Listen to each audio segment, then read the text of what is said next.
enemy.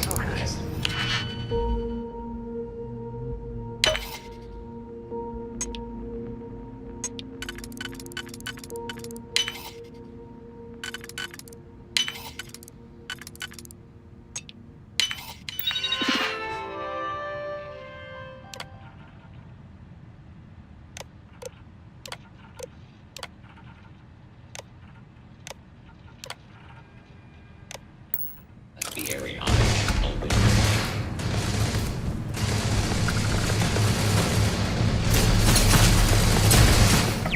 Doing okay, man.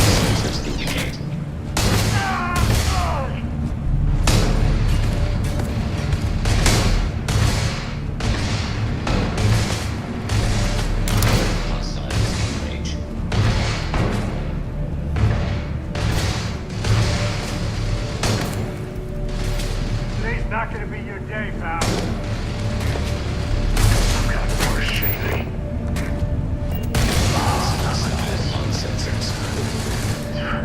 It's for sure.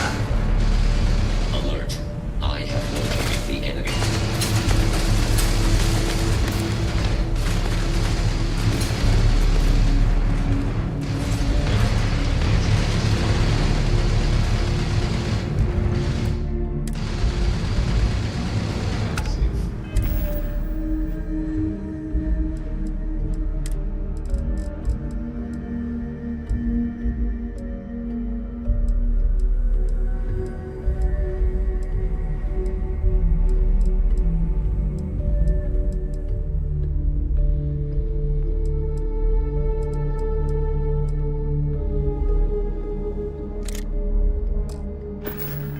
Damage.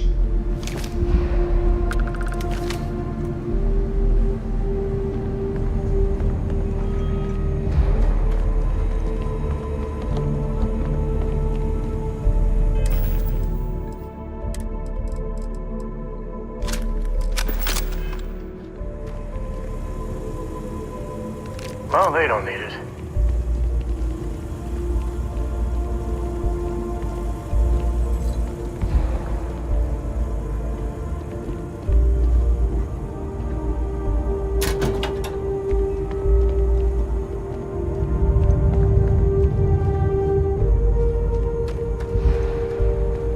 Oh man, it's Fosco's great-great-grandpa. Hey, buddy.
Just how far does this complex go?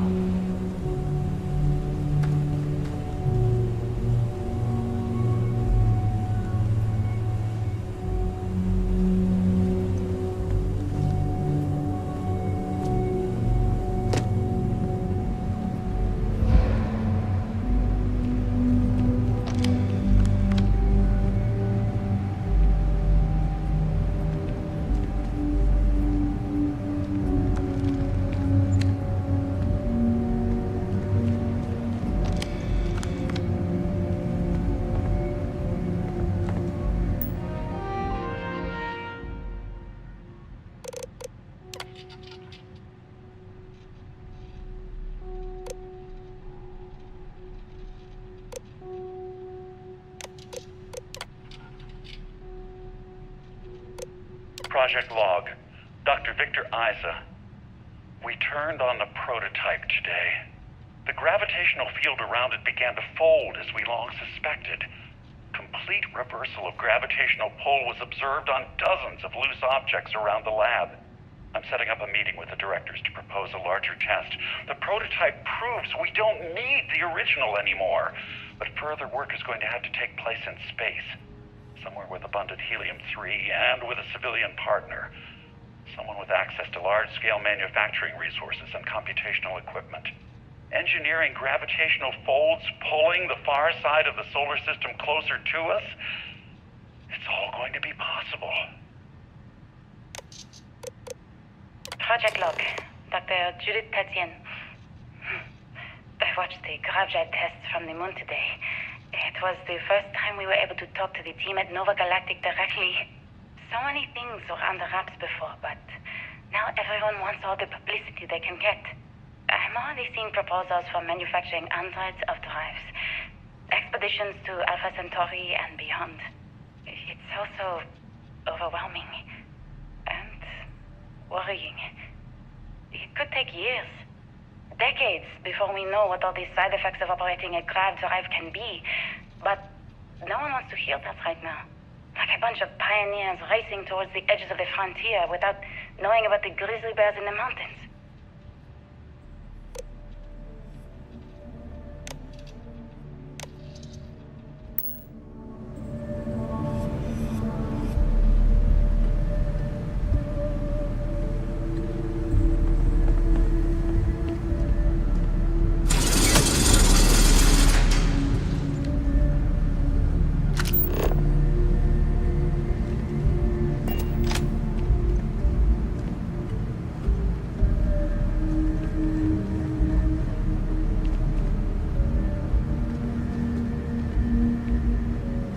I wonder what they stored here.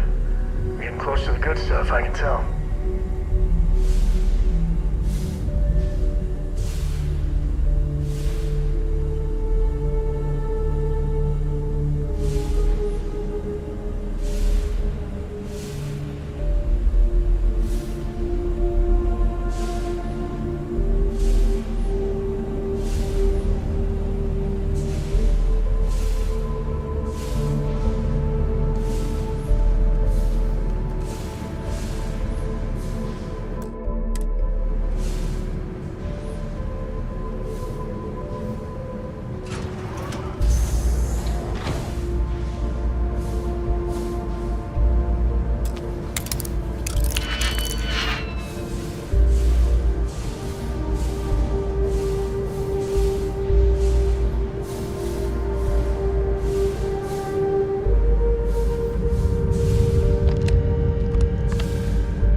I said that right?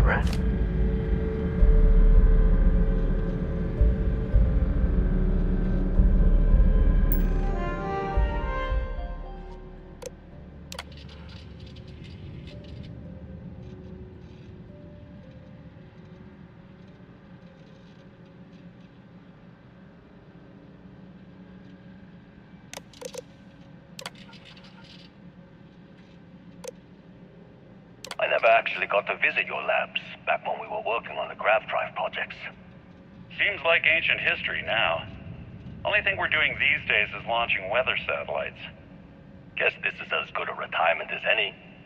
Now, Project Demeter, you want our help manufacturing scanners to better track these new meteorological patterns we're seeing. Our guess is that the poles might be naturally shifting, causing some gravitational fluctuations that are throwing off our old models. Why do you need the scanning tolerances to be so small? What are you trying to find? I just want to be sure. It's not like we're doing much these days anyway. The glory days are over. Why not give ourselves a challenge before they write us off in the history books?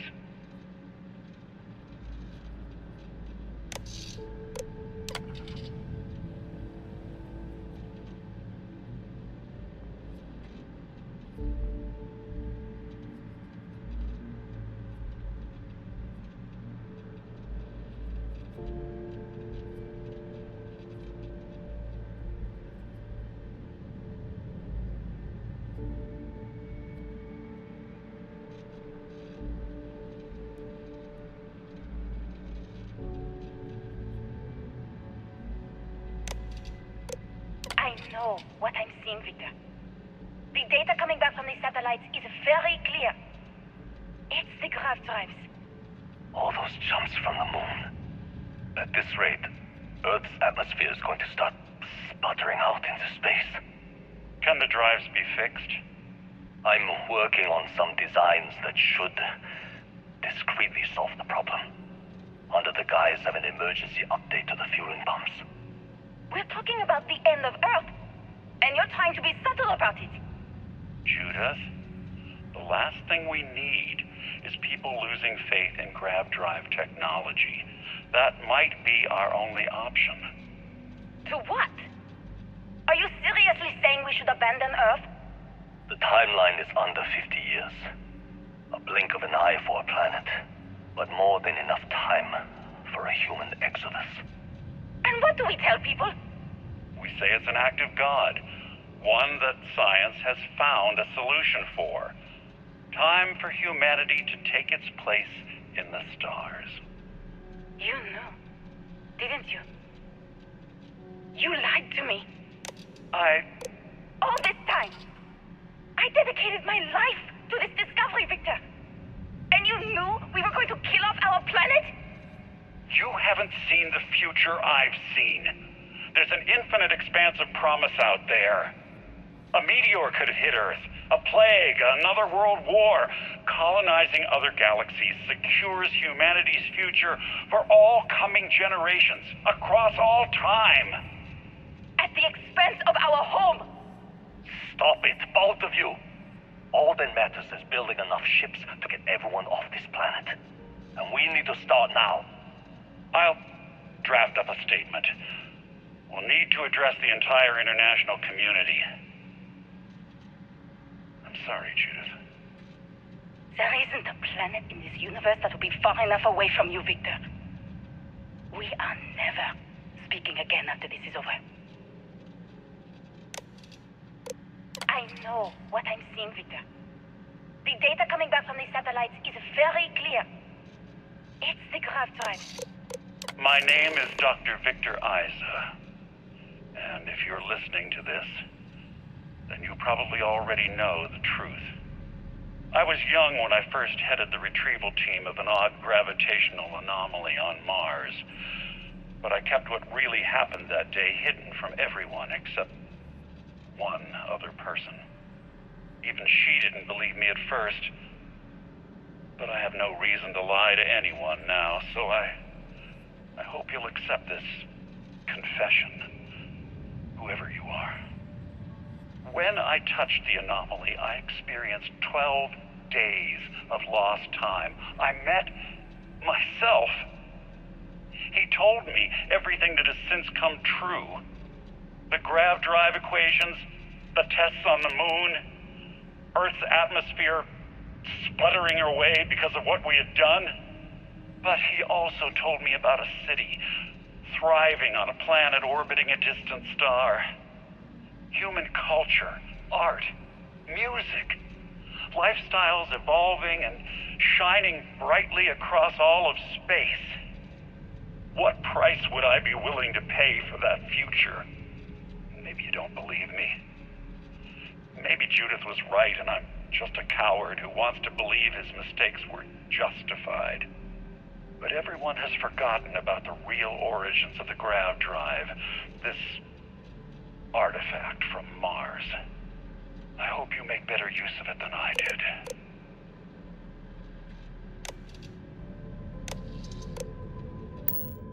Dear God. So we caused it. It wasn't some terrible accident. Grav drives, and this.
my favorite part.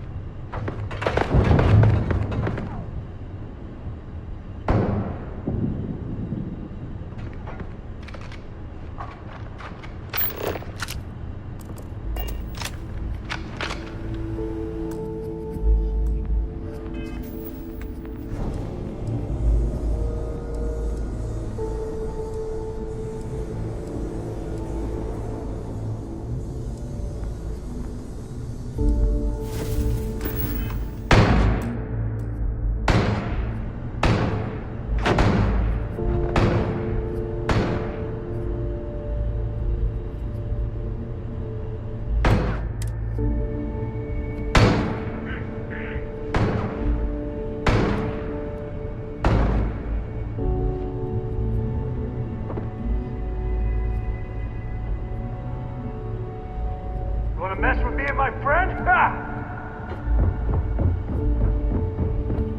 Holy shit, I ain't never getting used to that. Take the artifacts.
no coincidences. I will return you to the stars.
Most folk prefer the jetpack.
You're, okay, right?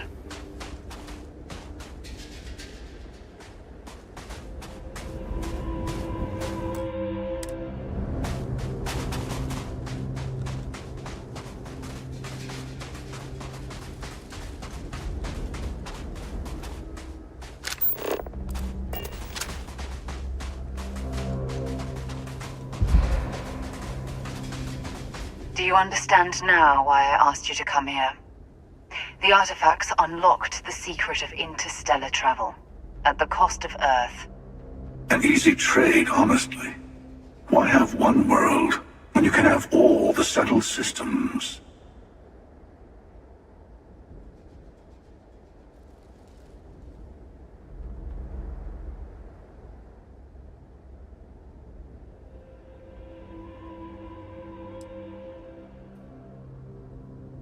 Billions of graves and a lost planet might beg to differ.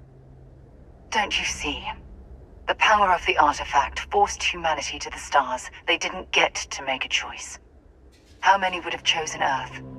What gave Victor Isa the right to choose for them? You see the hypocrisy in what the emissary is saying, right? They don't want to rob people of their free will, but then they steal the artifacts for themselves.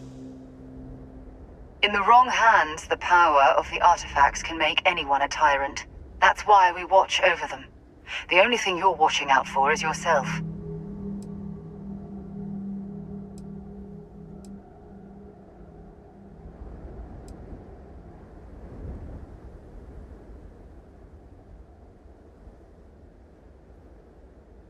You are so wrapped up in your arcane war. You're oblivious to the cost you're making the rest of us pay. Don't be a fool. The emissary and I may have our differences, but you do not want to give us a common enemy. For once, he's right. Don't do this. We can collect the final pieces together.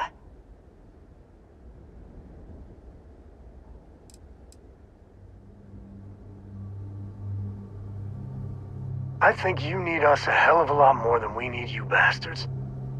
Well, look at that. The emissary just became my new best friend. You've made your choice. When you're ready, the Hunter and I will be at the buried temple. That's where we'll settle things. Meaning, we'll kill you. But hey, at least we'll wait. The final round doesn't start until there's only one artifact left to gather.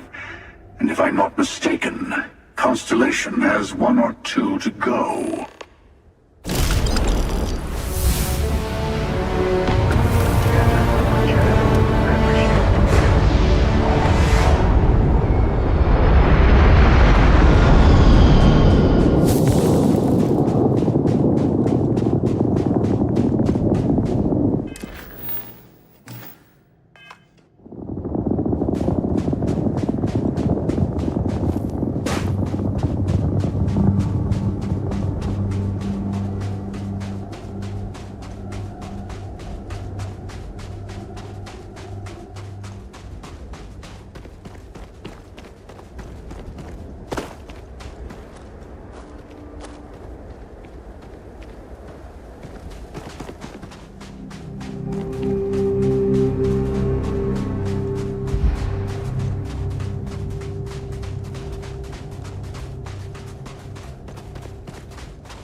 we're back.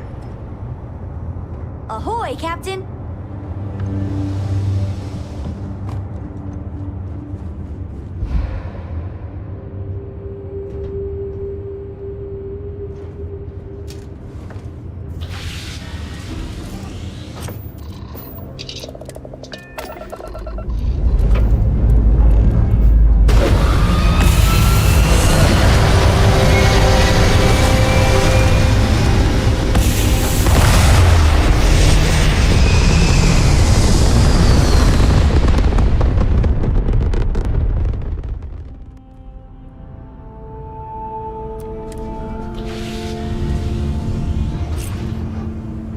So, Miss Stay Up Late reading under the covers? Did you learn anything new from your book last night?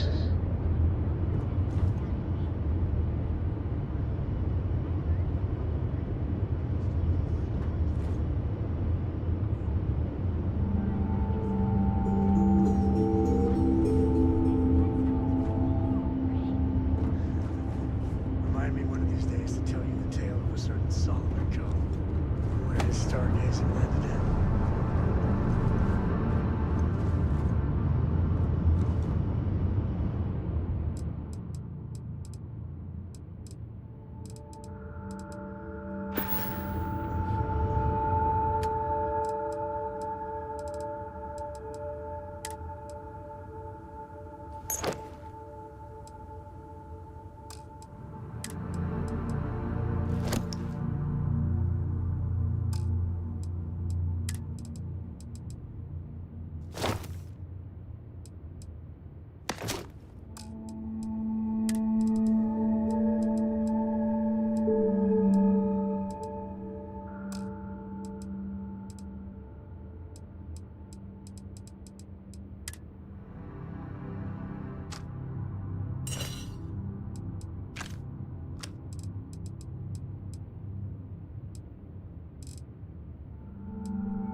world's gonna be good on. Really bend your ear when you got a moment.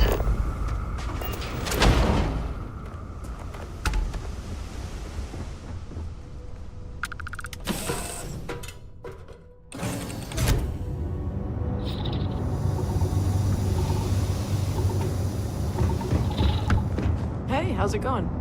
Need me for something? Oh, good. I was getting antsy. Hey, good to see you.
should talk. I have something you might want.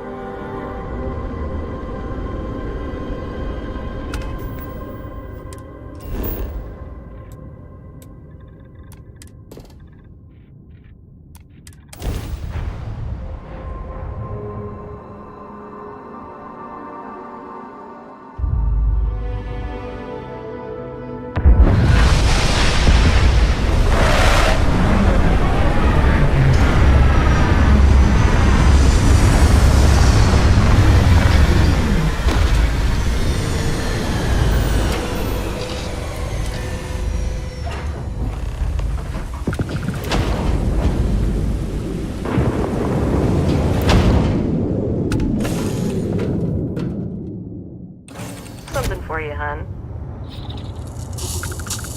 You look well. I think you could use a pick-me-up.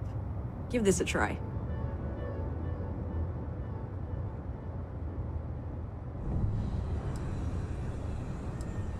No comment, hon. If you know where to look, this kind of thing is easy to come by. My door is always open if you ever need a fix.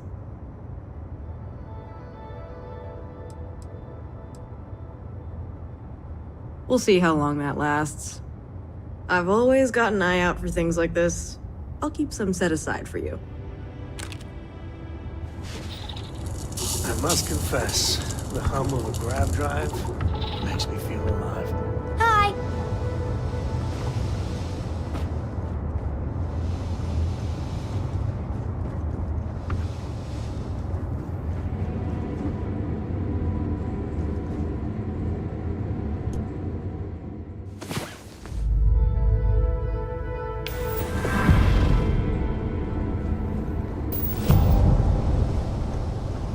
I hope Cora doesn't get too much underfoot.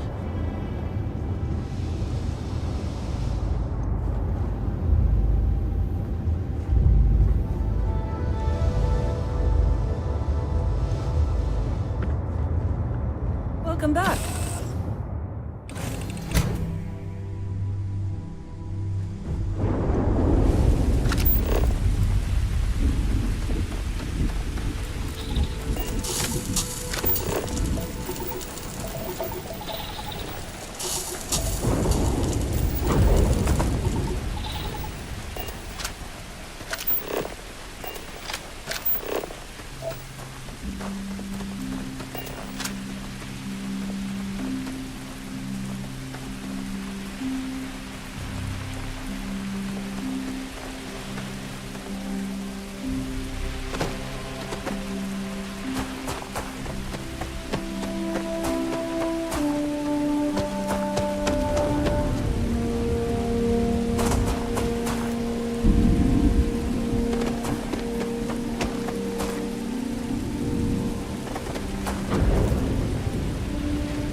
Funny how half the people you see in New Atlantis are wearing UC uniforms.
You have a nice day now.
Service with a smile.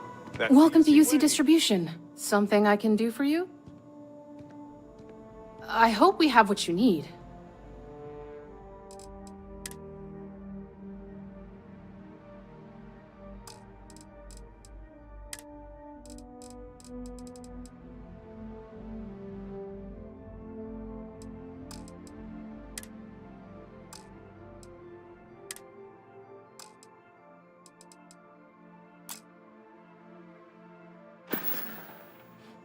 Back to it then.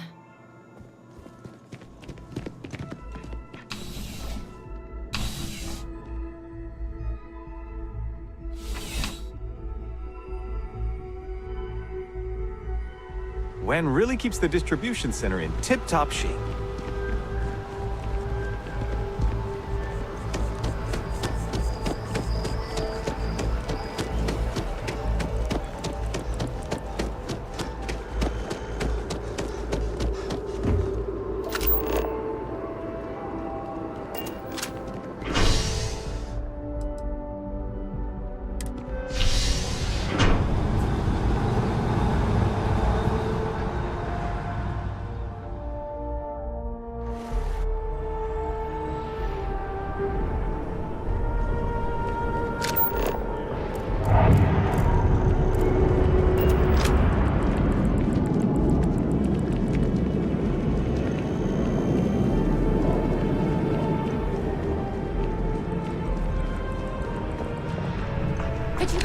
Thanks for choosing terrible.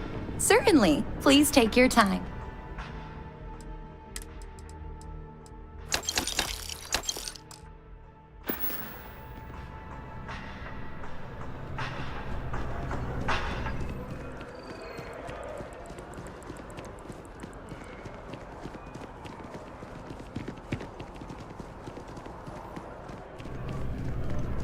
There's a bit... I know we're safe now, but... Oh, please, take a look.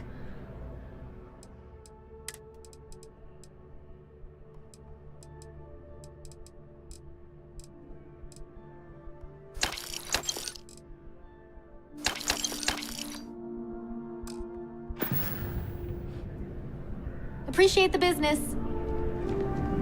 Dealing in art is more exciting than one would think. Hope you're finding everything you need. Thanks for coming in.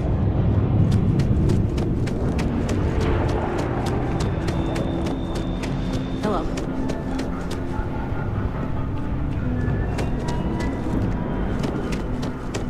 Good to see you again. Can I get you something? Hey there, new guy. Good to see you again. Can I get you something? You're in the right place.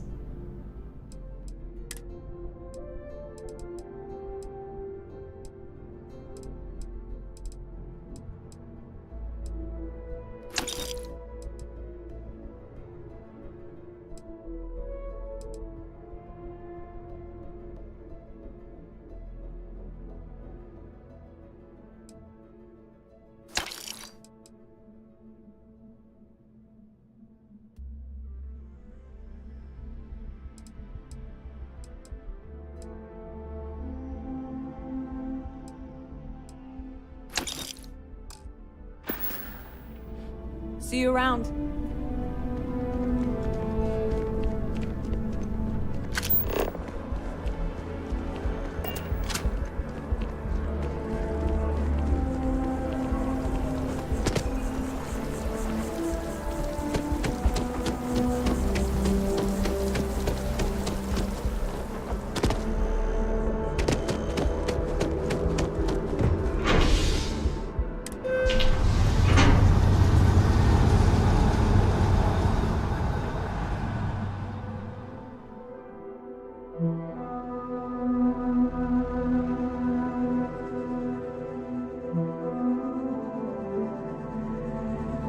Hey, boss.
Captain Bedrock, who has been under investigation on various counts of possession of illegal cultural artifacts and stolen goods, found what some may say is karmic justice.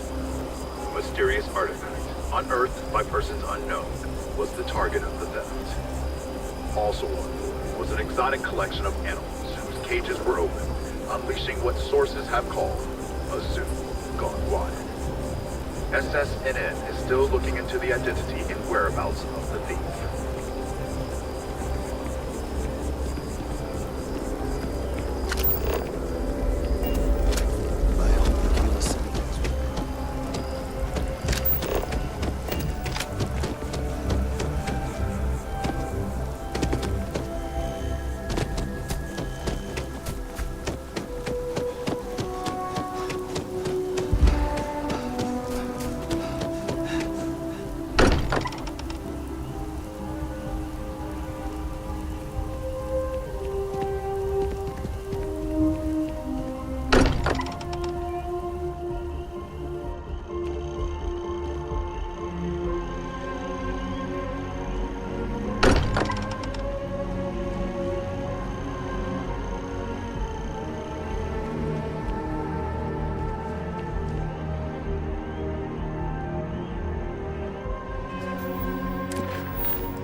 Wen really keeps the distribution center in tip-top shape.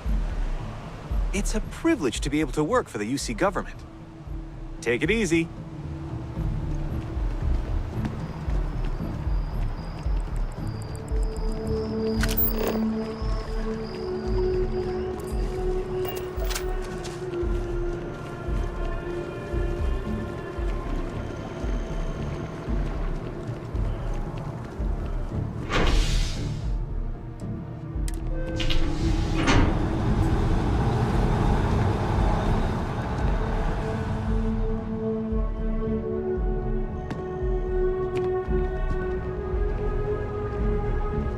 One day, I'm gonna leave New Atlantis for good.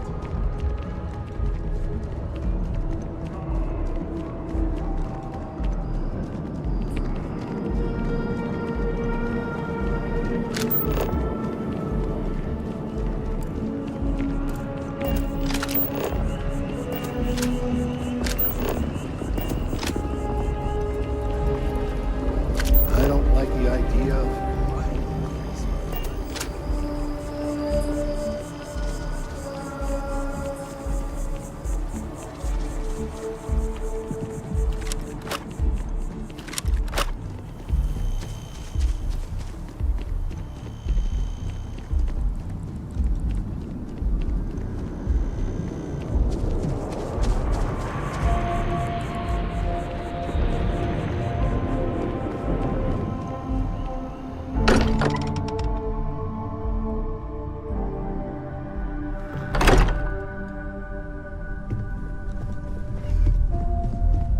Hey, I've been talking with the others, and I'd like to get everyone together.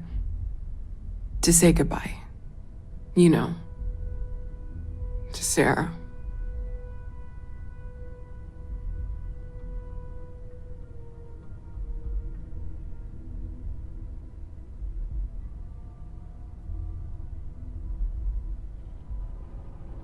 Thank you.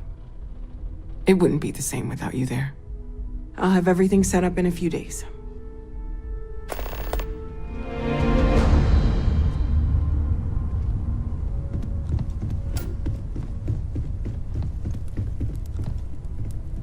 Mateo told us about your pilgrim's voyage. You found it, didn't you? The meaning of unity.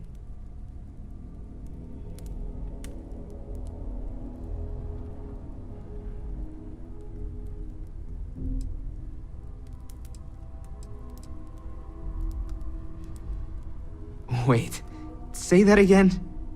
Multiple universes? You can't possibly mean what I think you mean. Hate to be the responsible one, but the big bombshell of what we're actually building here might need another second to sink in. Want to go over this whole multiple universe thing for everyone? Yes, I wouldn't mind a little more detail.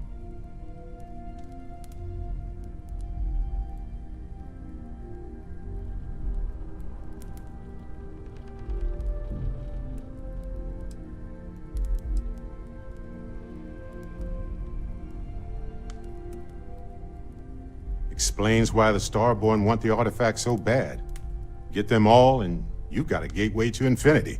I don't even want to think about the physiological changes you'd need to travel between universes. Plus what it would do to the mind? Enlightenment? Or oblivion? Like the Hunter. You have the opportunity to reach the closest thing to your god that might exist. And you're second-guessing it? One doesn't approach the afterlife without some trepidation.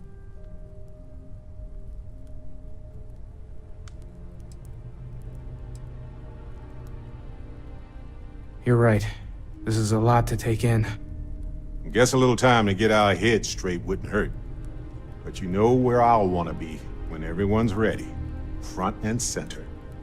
Not to make a sharp turn in a grand tale, but I got the eye fixed up. Bruised, but still blinking. Let me know when you're ready to follow up on what it's seen. Huh? Oh, sorry. My mind was... These last glimpses from the eye are from the farthest fringes of known space. Could be the only remaining pieces outside the hands of the Starborn. Catch a smile out there.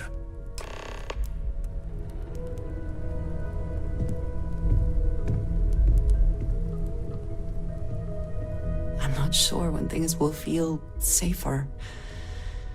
But we have not been attacked again. I look forward to it. I get it. See you soon, hon.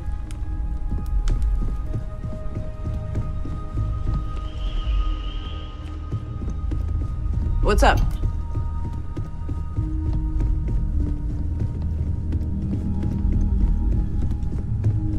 Hi there. How's it going? What did you want to talk about?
Drink?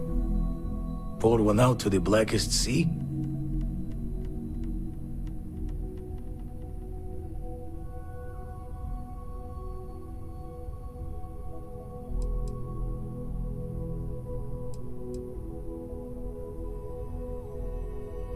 Two old friends. May their ghosts go past the edges of space, to the great beyond.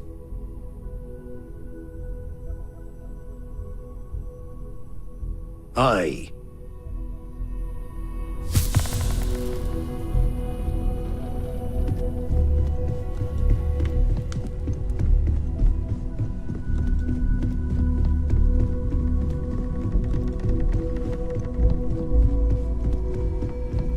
thought maybe I would come up with something to say, but I've got nothing. So instead, I thought I would quote something that gave me comfort a long time ago. Is God real? The more proper question would be, is reality divine? Existence itself is a mystery which yearns to be uncovered. What is goodness but a comparison to the good?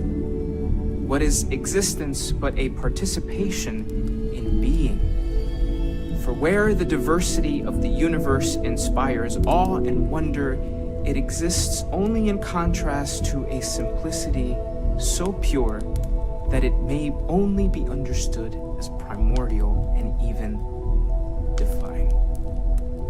Our essence is what was imagined by its mind, but what we consider imagining and what we consider mind are in fact so far beyond our understanding that even these metaphors are like the tiny whitecaps on a massive surging sea. There's more, but those are the parts that speak to me the most.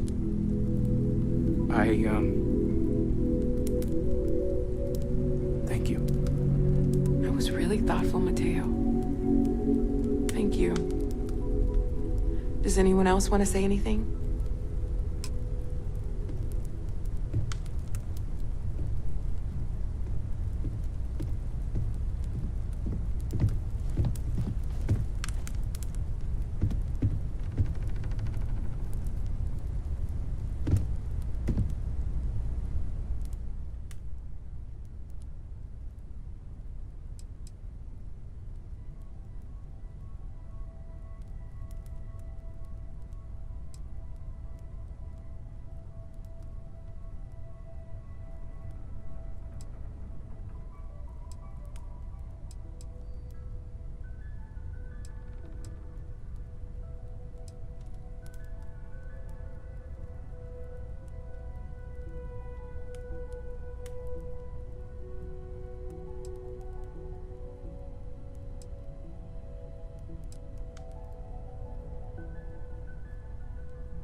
Thank you.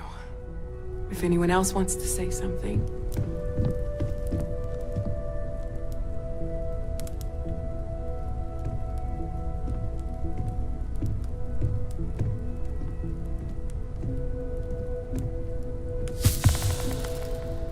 I don't often speak about what I believe in. It seems so redundant with how I live. But death is one of those occasions where it's hard not to look inward. Our friend is gone. There's no afterlife or second meetings. No God in heaven that is curating a perfect ending for them. So it's up to us. We are what lives on. If the pain of loss inspires us to greater action, then that is the good that comes from it.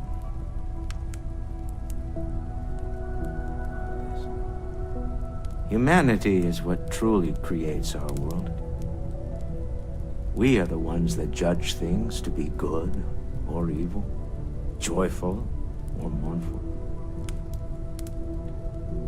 Let us take responsibility for it. Let us remember what we have lost. Walter, are you part of the House of Enlightenment? I never knew that. Yes, well, I like to keep some things private.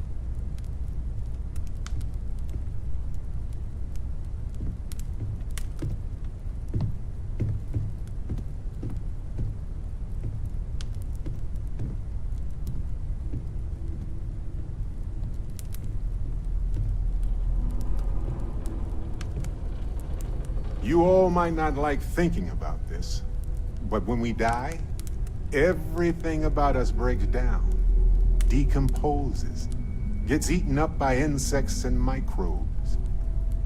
Or due to the lack of a biosphere, we are simply carried away by space and time until we sizzle in a distant sun's corona or get pulled in some gravitational field and coalesce with other debris. Not comforting, huh? But I disagree. Do you know what I find uncomfortable? The thought that after I die, the universe is just going to stand still forever. Could you imagine? The fact is that the universe goes on, that life goes on, that things do not just sit still. That right there is the comfort that I need. Yeah, we die, and some people go way before they should. But the universe doesn't care, not because it's evil, but because it's infinite, ever expanding. And who wouldn't want to be a part of infinity, even if it's just for a short while? Listen, we don't worry about ourselves before we were born, do we? Of course not. We emerge from the universe as we return to it. And for one beautiful moment, we are here together. Yes, that certainly was an interesting perspective, Barrett.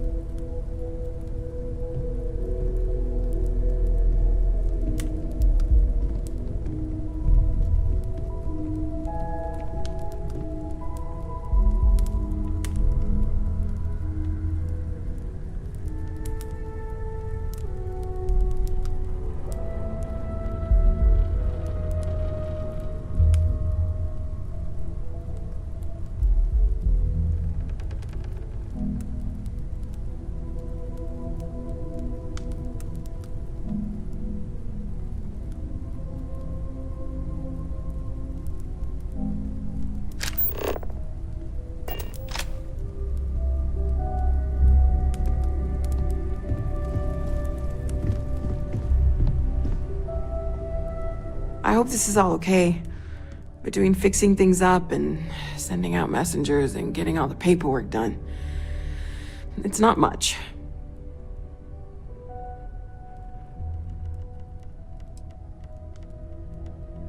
No, it's fine. Sorry, if I talk any longer, I'm gonna start crying.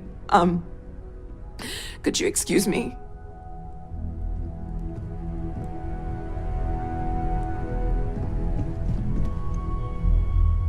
Yes, I remember you.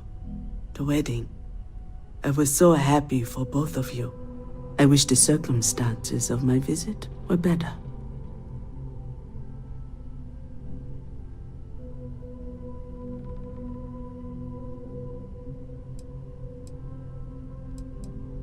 Unfortunately, this isn't the first Constellation funeral I've been to.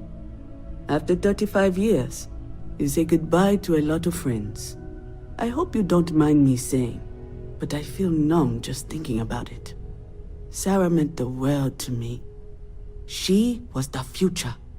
I knew it as soon as I met her.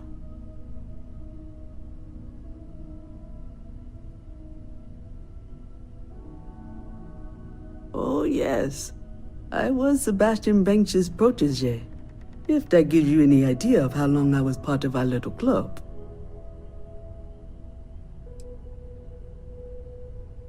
Exactly the same as when you met her, I bet. Determined. Fearless. With just a small hint of delight on her face when she knew she was winning, eh? My only problem as a mentor was trying to convince her to be more tactful. Those old military instincts would always get her in trouble. Yes, she could make me so angry, or so happy. We used to joke that we were married. I bet relationships in Constellation are still messy, aren't they? They're more of a family than an organization. All the former lines bleed together. It makes the losses sting harder. But I hope it means the time you had together was all the more important. That's how I like to think of it anyway. Knew him, argued with him, tried to carry on his memory when he vanished. Sebastian will be back tomorrow, we always used to say. It reminded us that he was still here, in the bones of this old building.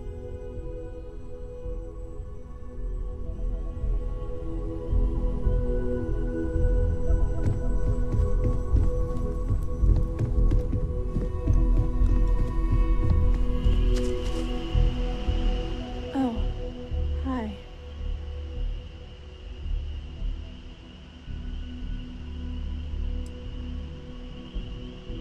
I've lost everything.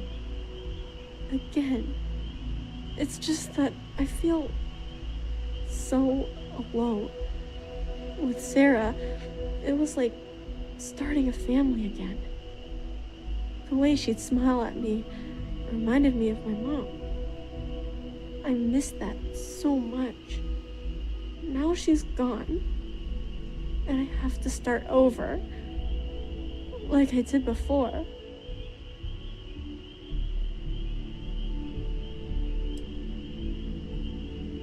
Yeah, but I was just getting to know Sarah. Starting to feel like she was like my new mom. I really don't want to go through this again. It's too hard. I can't believe Sarah's gone. It's not fair.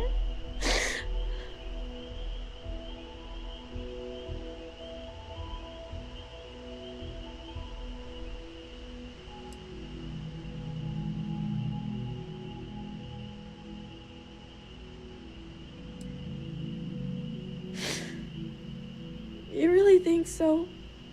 I'll try my best. Hey, thanks for talking to me. I'm actually feeling a little better knowing that you care how I feel. Maybe I'm not so alone after all.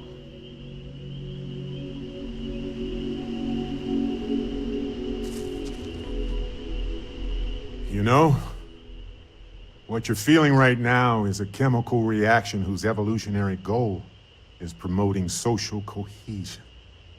Never seems to work for me. No matter how many times I do this, I feel less attached, not more. Well, look at us. Two lone wolves howling at the moon on the same night. You know, if there's one piece of advice I can actually give you, it's that lost loved ones have a way of coming back to you. One day you'll be sweeping out some old shelf or digging through a desk, and there it'll be. Some old paperweight of theirs, or a piece of jewelry they gave you, half jokingly. Theoretically, of course.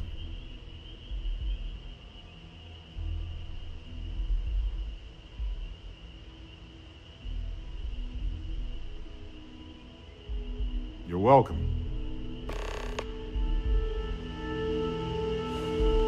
It almost feels wrong to be grieving. Selfish.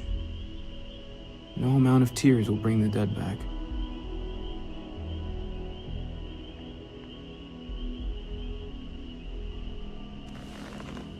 It's just easier to feel guilty, if you'll excuse me.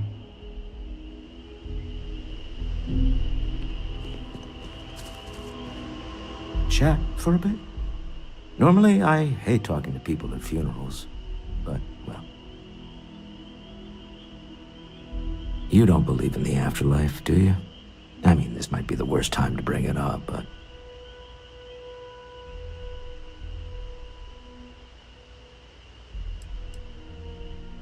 Somewhere deep down, I think we all wish it's not true. But part of us knows there's no going back. Even if there is something in the beyond, it's not here, is it? Well, I've taken up enough of your time.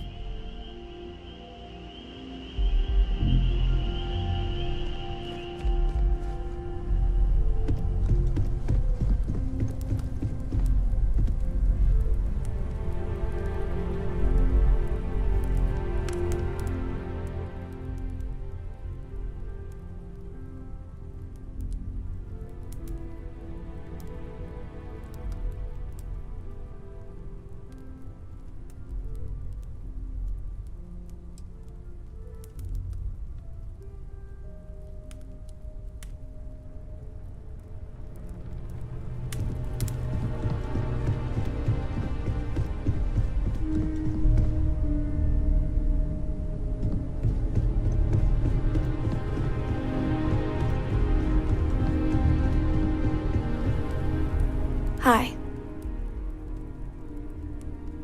So many people here. So many people saying goodbye.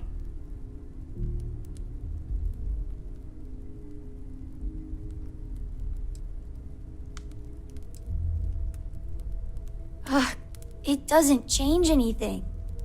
Everything's worse. Nothing's going to make that better.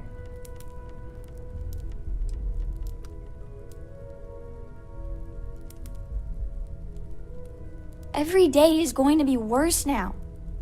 Don't you get that?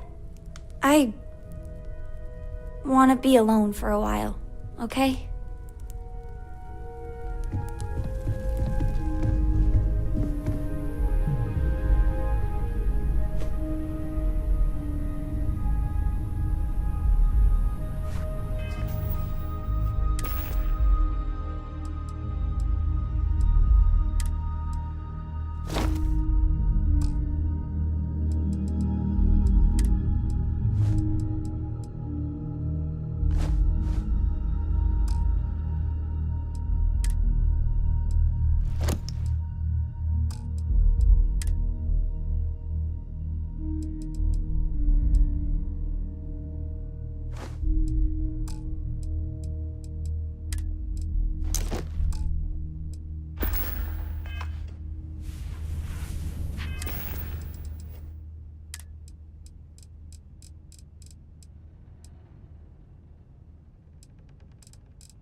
Is it quieter in the lodge, or is it just me?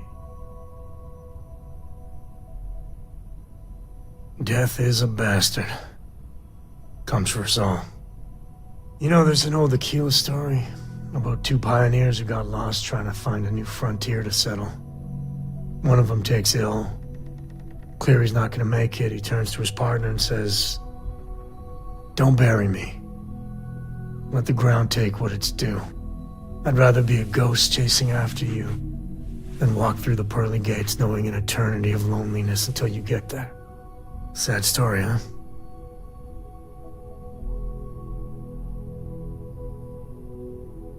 You look after yourself. You got time for a quick chat? I'd appreciate it when you're able. Good for us all to be together. Even I don't like to be alone at a time like this.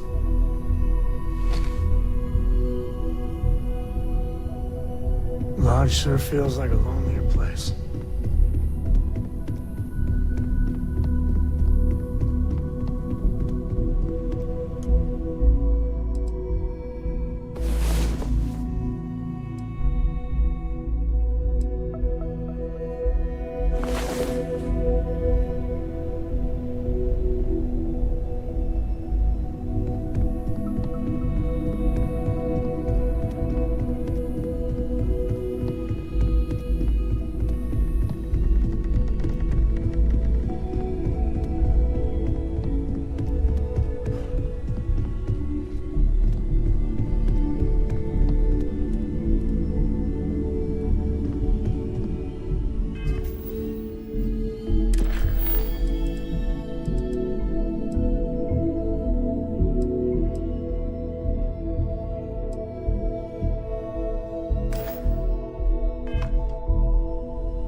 I have been idle here for a long time. I believe Oh, sorry. Barrett Was doing the tally's work in my head. The eye's showing signs over another one of those big anomalies. Here, catch a smile. Sam, I do not know if you recall my suggestion. At this point, I don't care what you have to do to get that project back on track. Within reason.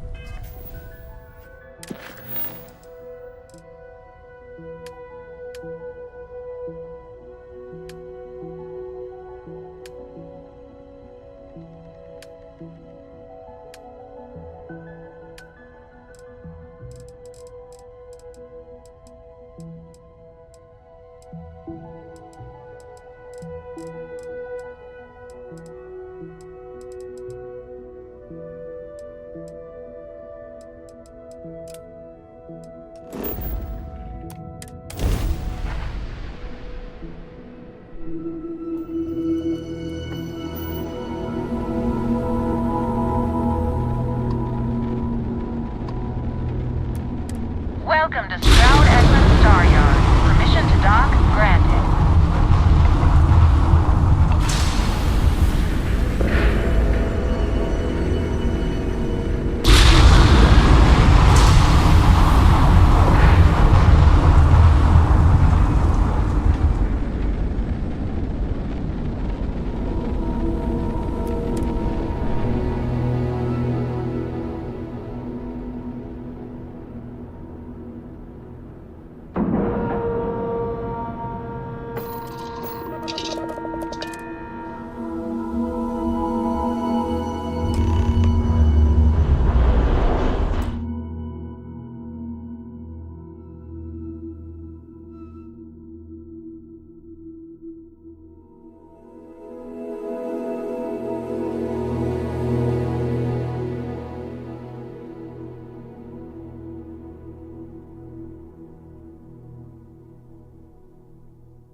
I'm proud to be part of the Stroud Eklund team. Habershaw's in the showroom if you're ready to buy.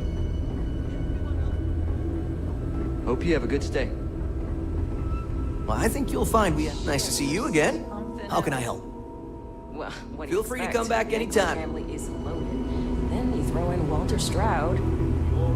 Still, to go from literally nothing to a ship that gives I'm good at what I do, but you're mental if you think I can pull off what you're asking. Tried and true is what we should focus on. Oh, this must be Walter's consultant friend. Please, come join us. We've been waiting for you. Hello. Hi there. You must be Walter's colleague. He informed me that you'd be taking charge of Project Kepler despite the fact that we have a fully dedicated R&D staff already assigned to it. But that's okay. I'm sure that even though you have virtually no experience with this, you'll do a great job. Oh, I just assumed. You know what? I'm really sorry. I should trust Walter knew what he was doing. My bad. Even so, we have plenty of designers. As you probably know, we're tasked with coming up with Stroud Eklund's next hit starship. But we have budget concerns, market research to finish, and we can't seem to agree on a design. So I guess Walter sent you to resolve these issues. Have at it. Ah, right, so you mentioned. Let's move on to solving our budget issues then, shall we? We were charged with building the newest, hottest ship on the market, which won't be possible unless we petition the board for more money. So we have two new budget proposals. One will allow us to build what I consider to be a very sensible ship, but we'll have to make some tough design cuts. The other will allow us much more flexibility to put whatever we want into the ship. It's what I call the kitchen sink proposal. I don't love it, but it'll be next to impossible to approve. What should we go with?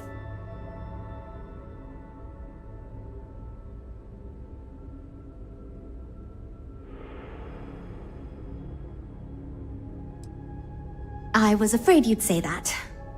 Look, I'm the one who has to go to the board with this proposal, so before I can convince them this is going to be worth it, you're going to need to convince me.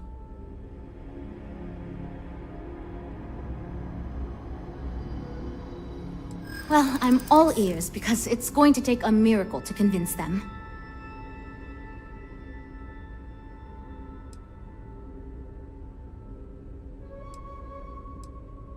I think you may be right.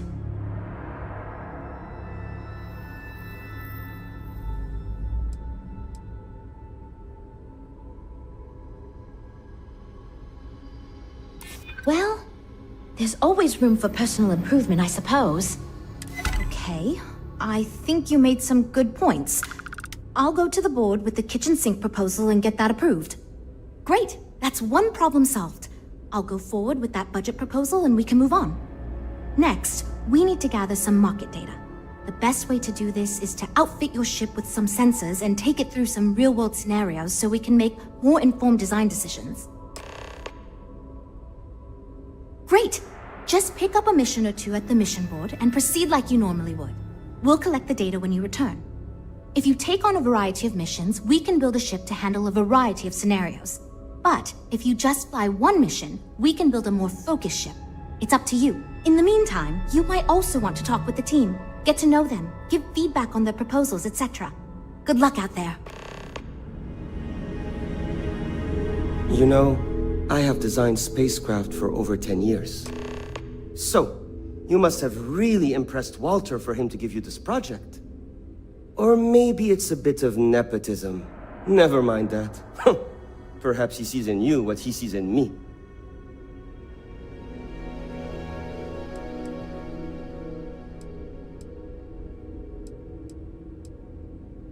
As a designer, I see the beauty in our craft and deliver that to the consumer. My desire is to make flying in our ships a joy to all the senses. I have won awards. I am proud of my work. But I do not like to brag. Rather, my goal is to change the board's perception of employees like myself from mere cogs in the corporate machine to value us as artists and let us do as we please. Ah, yes. At least you may be more open to my ideas than my colleagues. Maybe this is a blessing in disguise. Imagine a luxury craft designed for the most discerning of tastes. Every feature designed for comfort and peace of mind. High-end performance, precision engineering, a spacecraft for those who wish to be seen. This will be the most elite personal craft on the market. I'm glad you agree. Such an ostentatious luxury craft will be the envy of everyone in the settled systems.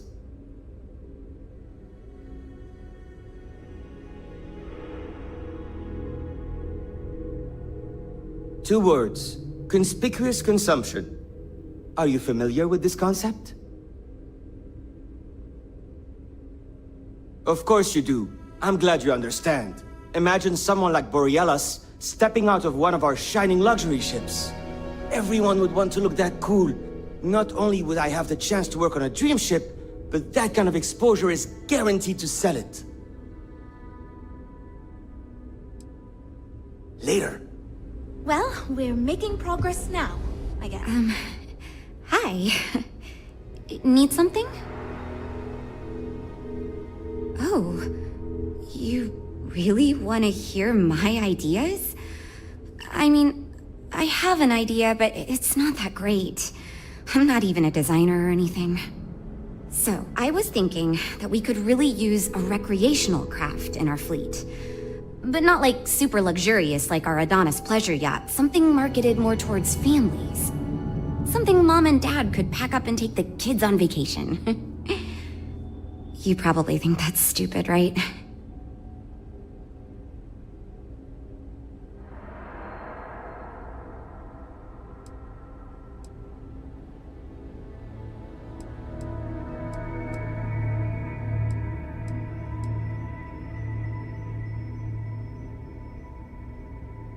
Well, you listened to my idea more than the others did, so I'll take it as a good sign. Thanks. It's interesting. I'm new, and I've never done anything like this before coming here. Marketing for ships, specifically, that is. There are so many things to think of for different demographics, like style, features, cost, and all that. And you also need to think about offensive and defensive capabilities, because space is dangerous and people need to feel like the ship they're buying is safe. Yeah, I've only been here for a few months. I did a little marketing for Chunks before this, but it was really more of an internship. Ships are like totally different than that. I applied for the job here on a whim because I thought it'd be fun. I never expected to be hired. So far I do, but just between you and me, I feel like I'm in a little over my head. I feel like I have no idea what I'm doing. But my bosses really seem to like my work, so I don't know. I mean, I guess I'm doing something right.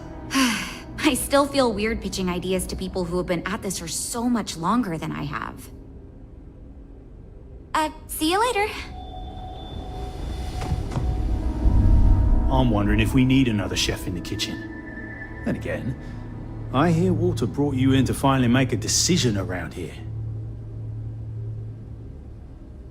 Good. Just so long as you don't push us to make anything too nutty. I think your decisiveness will put us back on the right track. Speaking of which, I think my plan will get us where we need to be as quickly and efficiently as possible. It's simple, no frills, and most importantly, won't cause me any major headaches on the engineering side. It's truth, and we need it. The others believe we need to think big and innovate. Reality is, we just need to do what we do better than anyone else. So I'm thinking, there's loads of fighters. No sense in mucking about with that again. And we've already got one of the best luxury liners in the biz. What I figure is, the cargo running business is booming, and no one's quite built a personal craft like that to serve the working class folk. Nothing fancy, no frills. Just a simple, sturdy, inexpensive ship with cargo room up the wazoo and make it so easy my cousin's little moppet could fly it.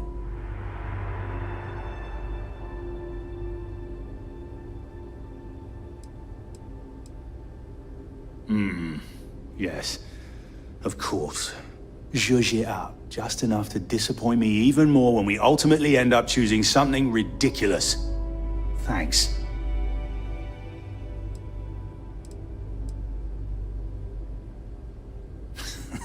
Yep, that's me, innit? Been here since the start of the company. Done engineering for going on 30 years total. But I keep telling them, it's senior, not lead engineer. I've got no interest in being lead. Too much management. Not enough tactile work. And yet here I am. Resigned to my fate on the R&D team. Nope. Not really. I like to think I don't have the ego for it. I've got nothing to prove, and I don't rightly care to make my mark on the industry. But all I want to do is build the best damn starships I can, not get bogged down with all the excess particulars. But upper management loves the work I do, and they wouldn't let me say no to this. I guess they needed someone to keep everyone's heads out of the clouds, so here I am. I assume you mean the company and not the people. Because even if I didn't already think so, I'd tell you that both Walter and Issa are great. The company's still kind of young as far as Star Yards go, but it seems to be going in the right direction, despite what it may look like. I've been doing this for a while at other Star Yards, and so far, we're avoiding a lot of the mistakes some of the older corps have made. Later, mate. So, you're Walter's friend. I know he chose you to head this project as some sort of favor. Honestly, as senior technical designer, I was hoping to receive that honor, but there's always next time. Regardless, I'm excited to help you out. Do you have any experience building spaceships?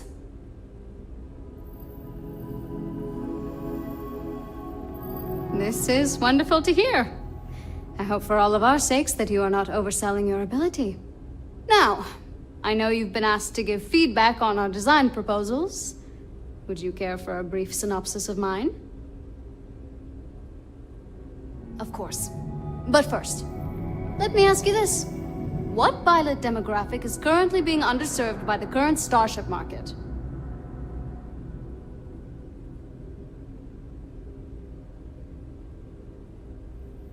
Well, you're not fun. My idea is a little less conventional. I believe we should invest in making a dedicated exploration ship, marketed towards citizen scientists. Sure, we and other manufacturers have lines of exploration ships, but none built with the average consumer in mind. It's my hope that we can jumpstart a new era of affordable, accessible space exploration, fueled by ordinary people like you and me.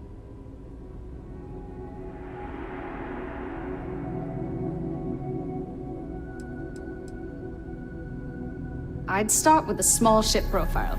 It won't need much storage or passenger capacity. Then, of course, you would want an advanced grav drive to reach deep space and plenty of energy for extended flights. In order to keep costs down, it likely doesn't need expensive weapon systems or defensive measures. It won't need those where it's going. And of course, high-end scanners and other scientific equipment is a must.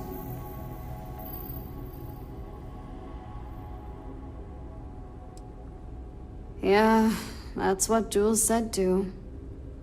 But at least that gives me something to think about. Thanks. I'll refine the idea and propose it next time, I guess.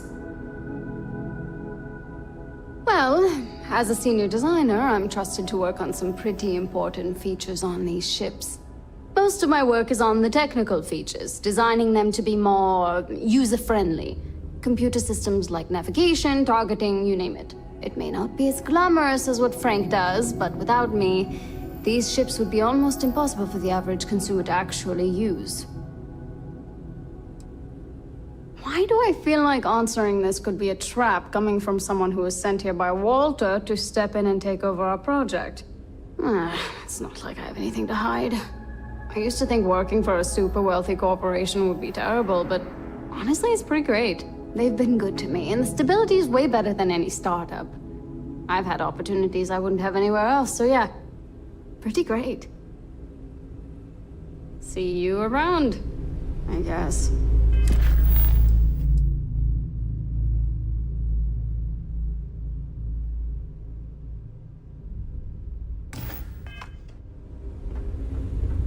We're all super glad you're here, right? Lots of work to do, but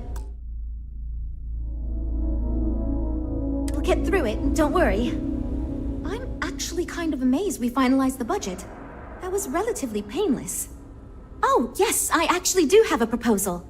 I wasn't really expecting you to give me feedback, but why not, I guess? I'd like to see us branch out a bit more in the starfighter market. Bounty hunting and mercenary work are both big these days, especially among the hard-blooded free stars.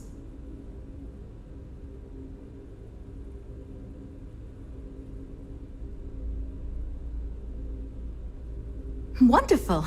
Thank you. I'm hoping when the time comes, I'll be able to convince the others that's what we should go with.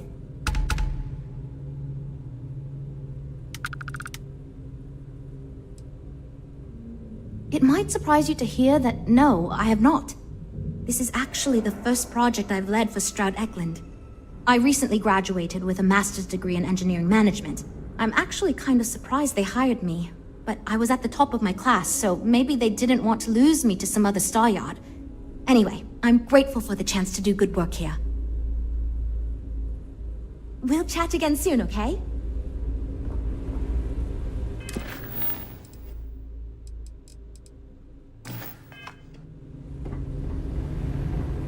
It must have cost a fortune to build this place so fast.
Something to report?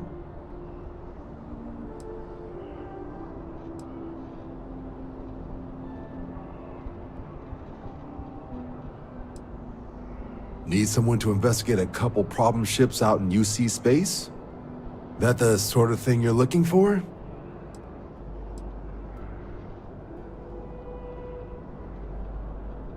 All right, let's get you the details. Just getting those coordinates to you now.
heard you helped out Mitch. I know he won't give up looking for the rest of those books.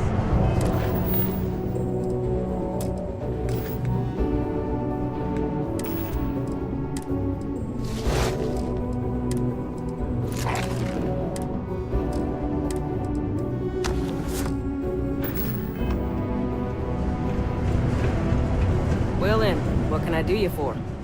Hey, you looking for more work? I'm wondering if you might be up for doing me a favor of the personal kind, off the books.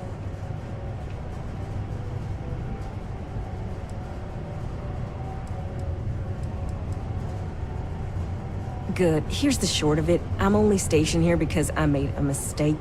Killed the wrong bounty, and the right one got away. It's bugged me ever since. Now, I heard rumors that this no-good, dirty quarry's been lurking around Mars, but I ain't had the good fortune of him strolling on in here. I think he's smart enough to know better. I got a plan in place to find him, but I gotta prove to my other tracker contact that he's here. That's where you come in. Just gotta plant a sensor. No danger to you. Alright, so, you're gonna want to take this here sensor and put it way up at the tippy top of the old Mars launchpad tower where it's nice and unobstructed. You're gonna want to make sure you've got a boost pack to help get yourself up there, else it's gonna be a tough climb. Mars gravity's on the low side, but not that low. It'll track down my Mark's chip signal, assuming he shows, and I'll call in my partner to take care of him. Clear out and come back to me as soon as you're done so you don't spook the quarry. Get it? Got it? Good.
levels here. You help me with a careful placing that sensor? I've only got the one. Good. I'm already getting readings from it. Nothing yet, but when he shows, we'll get him. Here's your pay. Think of it as your cut of the bounty for your assistance. Thanks for the assist. Mighty kind of you.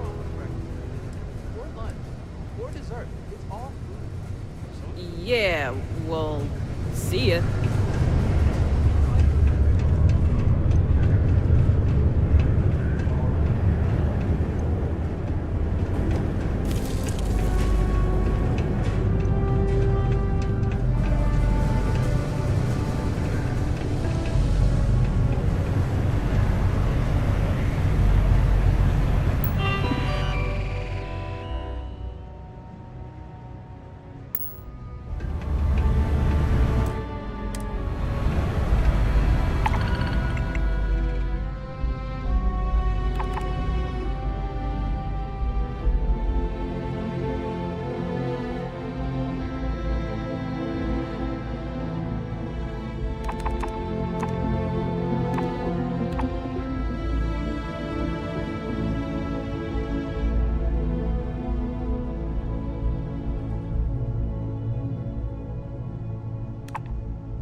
My personal savior.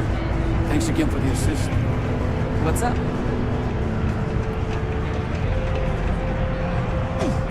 Conservator can't say I'm a fan of excitement and drama around here.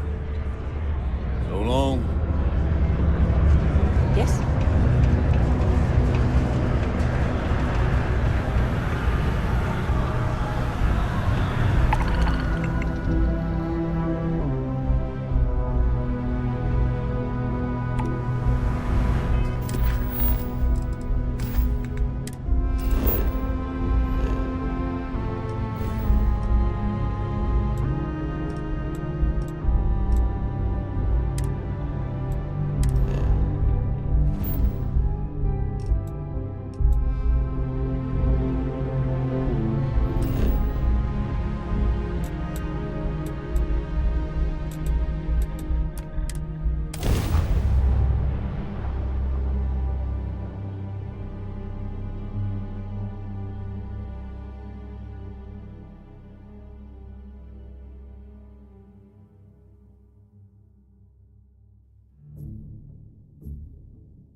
is open for business. Come aboard. Let's see about getting you a solid upgrade.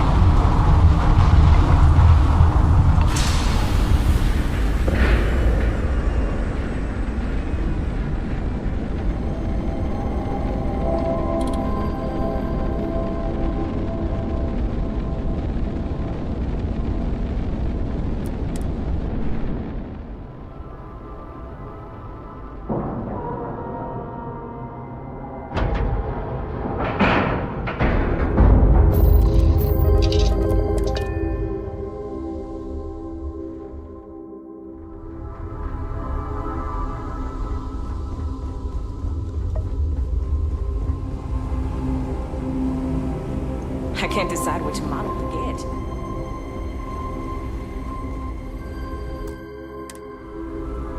I'd like to believe that you can help my team work. This is going great. Just fantastic. Ah, so you just did the one bounty mission.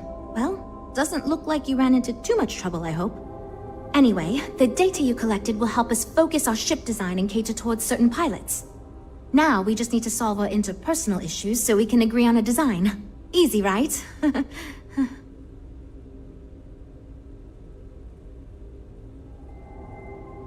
You seem awfully confident for someone who doesn't know how long we've been dealing with this.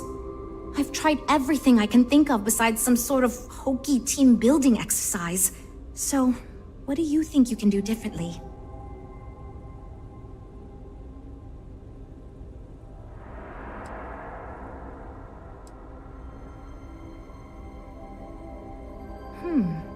I can't believe I didn't think of that.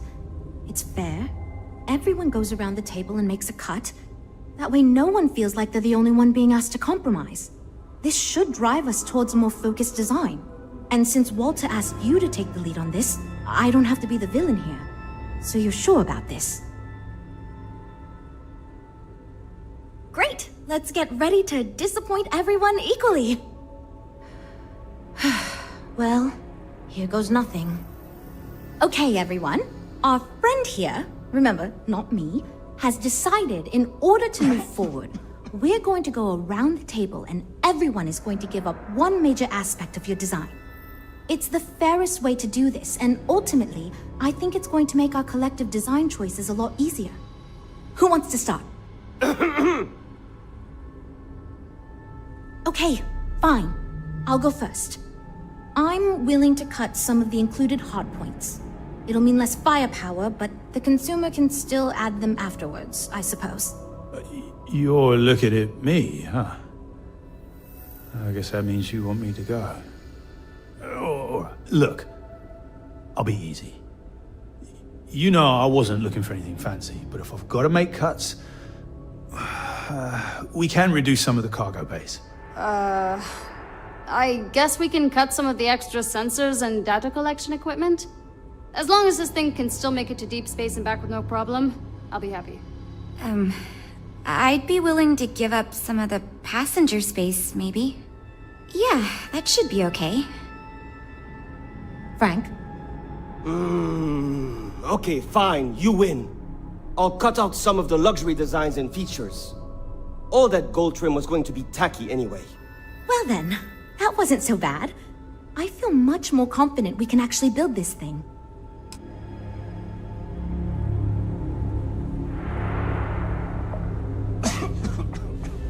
Well, we're making progress now, I guess. Based on the decisions you made, it looks like we're going to end up with a very reasonable ship design. I have no worries about the feasibility of manufacturing and selling it.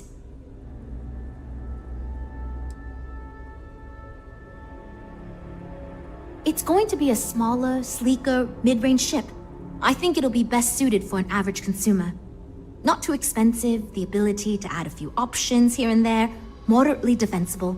It'll be decent for several use cases, but won't really excel at anything in particular. Now that we've addressed all our issues, we can move forward, finalize the design, and get this into production pretty quickly. If you could do us a favor and let Walter know that we're back on track, I'm sure he'll be thrilled. Thanks for your help.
United Colony space. Maintain current course while we scan for contraband. Scan complete. You are cleared to land at New...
Let me know if you have any problems.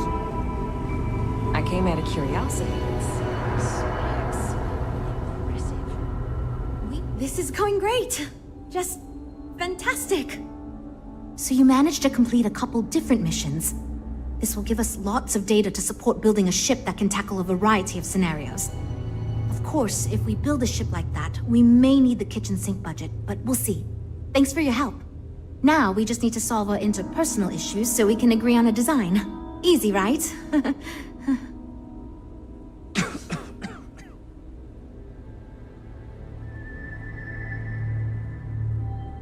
You seem awfully confident for someone who doesn't know how long we've been dealing with this.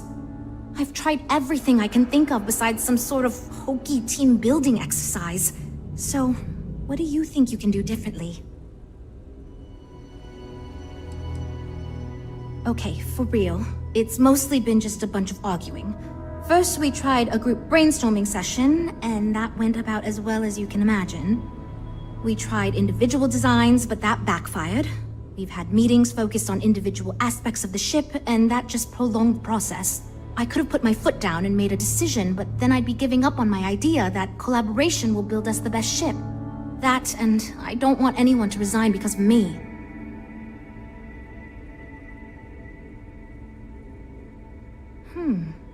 I can't believe I didn't think of that. It's fair. Everyone goes around the table and makes a cut. That way no one feels like they're the only one being asked to compromise. This should drive us towards a more focused design. And since Walter asked you to take the lead on this, I don't have to be the villain here. So you're sure about this? Great! Let's get ready to disappoint everyone equally. Well, here goes nothing.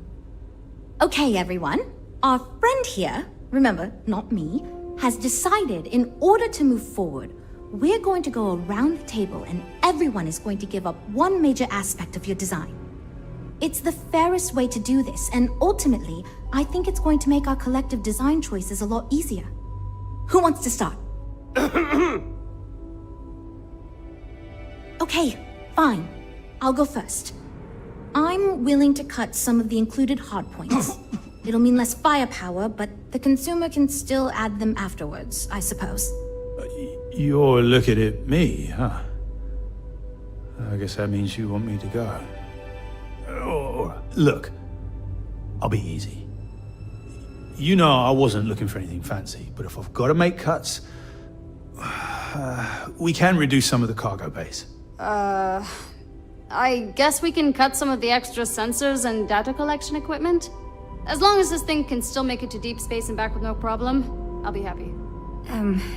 I'd be willing to give up some of the passenger space, maybe. Yeah, that should be okay. Frank? Okay, fine, you win. I'll cut out some of the luxury designs and features. All that gold trim was going to be tacky anyway. Well then, that wasn't so bad. I feel much more confident we can actually build this thing.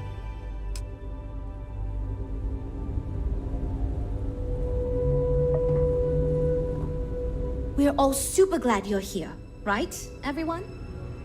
Based on the decisions you made, well, I'm not quite sure what kind of ship we're going to end up with, but it should be capable in a variety of situations.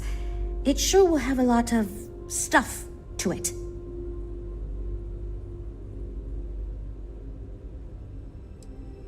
This ship's going to be big, and it's going to have the best components available. I'm sure it'll be very capable of handling any situation thrown at it. This thing is going to be a beast, and I don't know how we're going to make it look halfway presentable. My only other concern comes down to the sticker price and how we're going to actually sell such a monstrosity, but that's marketing's problem now. Poor Nev.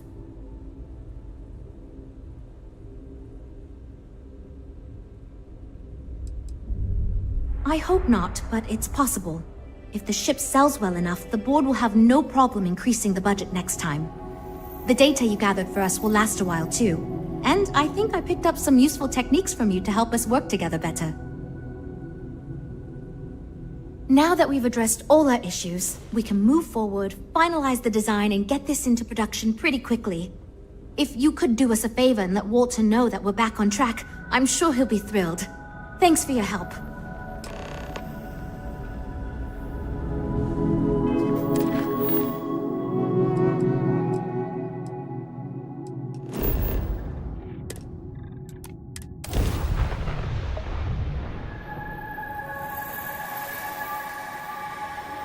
Welcome to UC Space. Maintain your current course while we scan your ship's cargo. And complete. Enjoy your stay in New Atlantis.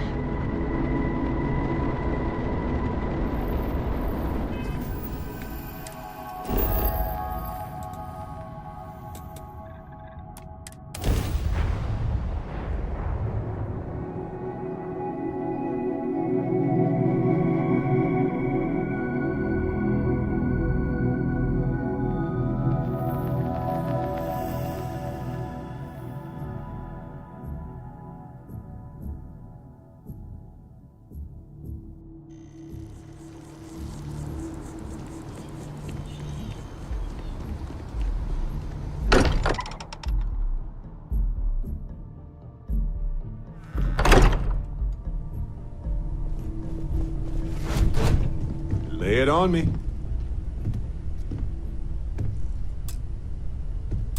This is amazing. The unity, the multiverse. This is everything and more, literally.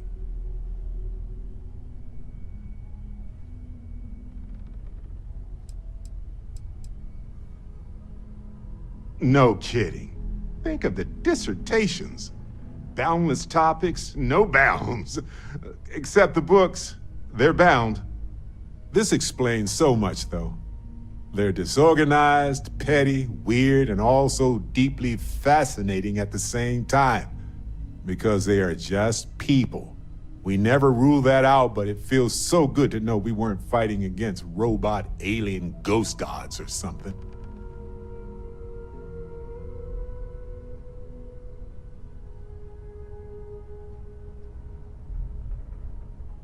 True.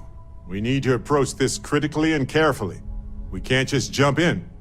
Or, I mean, we could, I guess. But it all comes back to this. We don't know what will happen if you enter the Unity. You might lose yourself or become a two-headed space shark. There are too many variables.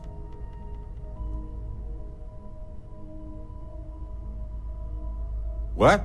No. I just have to go back and forth about it for a while first, and then I'll be completely fine. Just part of my process. Of course, at the end of the day, it's your choice. But I will say this. Our entire purpose in Constellation is to explore. Why would we stop now? I'm with you. I'm not gonna hold you back. But if you become evil or whatever, I'm also not gonna have your back.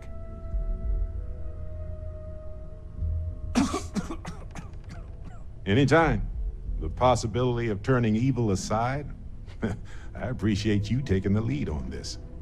You're guiding Constellation to new frontiers, new discoveries, and we should all follow your example. On that note, there's something else I'd like to discuss with you, if you have time. It's not on the scale of entering the Unity, but it is tangentially related. Thanks. This has been swirling in my brain goo for a while now. So, I've been pondering over what's happened and what it all means. And I've got a favor to ask. A teensy-weensy favor. About the size of a plank length, really. I think it's time I joined you in the physics-bending powers business.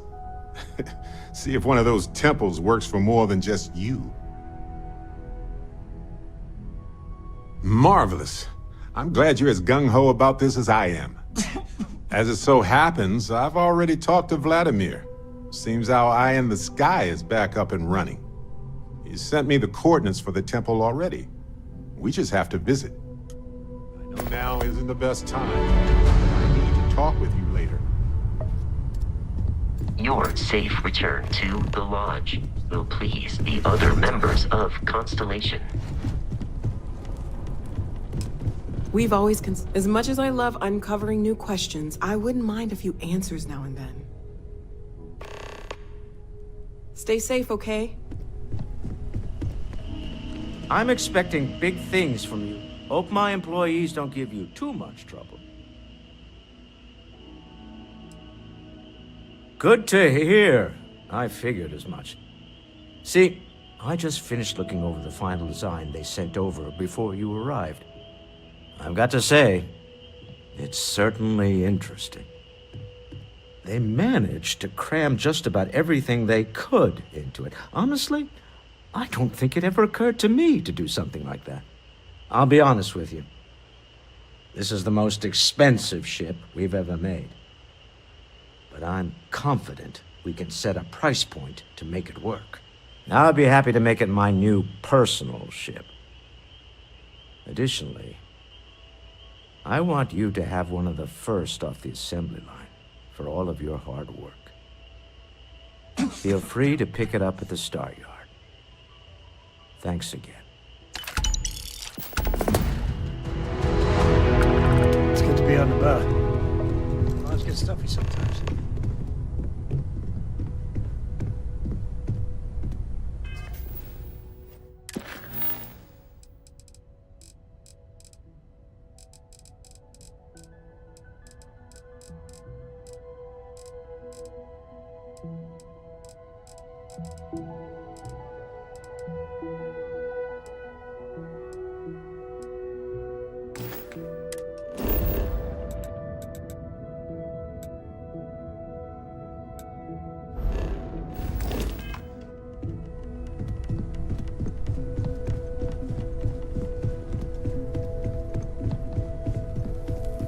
Hello. So, we finally have all the answers. And yet here I stand, feeling like I understand even less than I did before. This talk of the unity of a multiverse? Dead friends appearing again? It is all simply too much.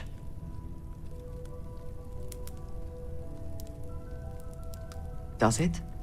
Perhaps you find all this satisfactory, but I am afraid I do not. We must take the word of a murderer and follow him into the Unity? What if it does nothing the Starborn have claimed?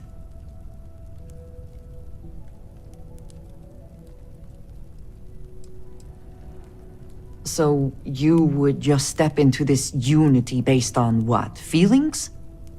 You have no idea what will happen if you do. None at all.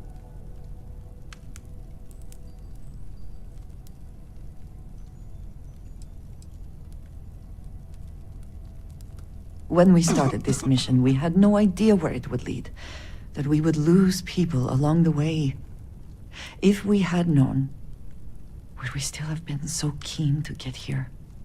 Even if everything the Starborn have said is true. If you pass into this Unity and come out in some other universe, look at who they are, at what they have become. They have the faces and voices of people you know, but are nothing like them. Are you not at all worried that the same fate would befall you? That you would become someone unrecognizable to the rest of us? Now you sound like Sarah, but you are not wrong. I will do my best to assume the best, but you cannot blame me for preparing for the worst. We should get back to it. Now that we know what to work towards, there's no time to waste.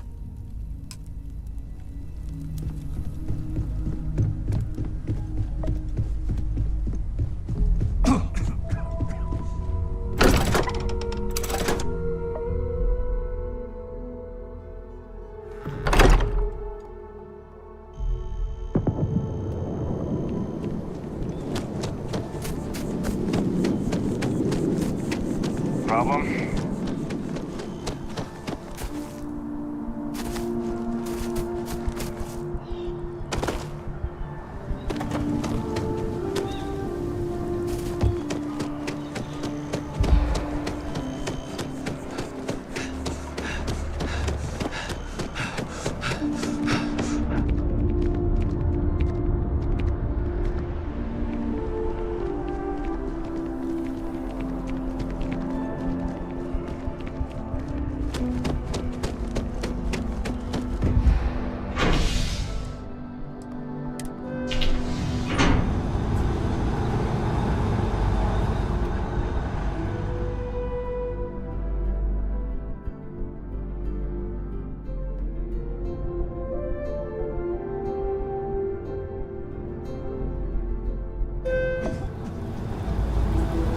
That is convenient, but riding right after eating can give you stomach aches. Every time I see that statue, I feel a little bit more full. Can't really explain why, but I do.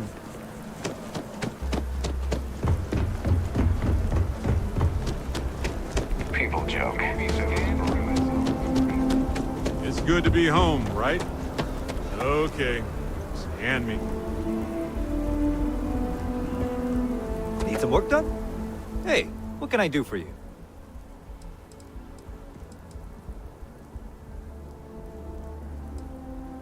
Okay, no problem.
Okay, no problem.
Sure thing. We'll get it fixed up. Good as new.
ready for this, but I'm doing it. Alrighty.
No matter what, these temples are always in. See you later.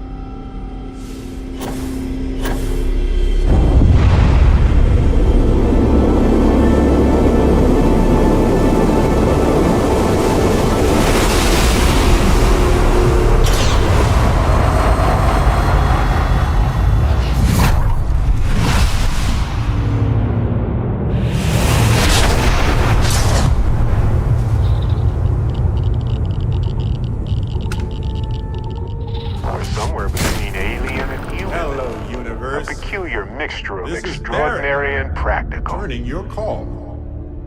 What in the... Who in the...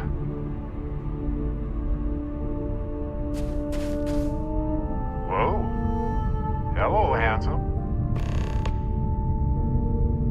Not your Barrett. Sorry. You've got to be joking.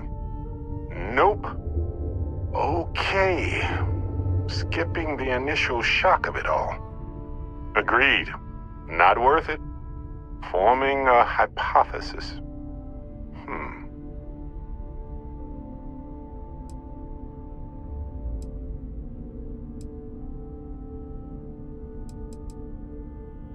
Molecular binary schism?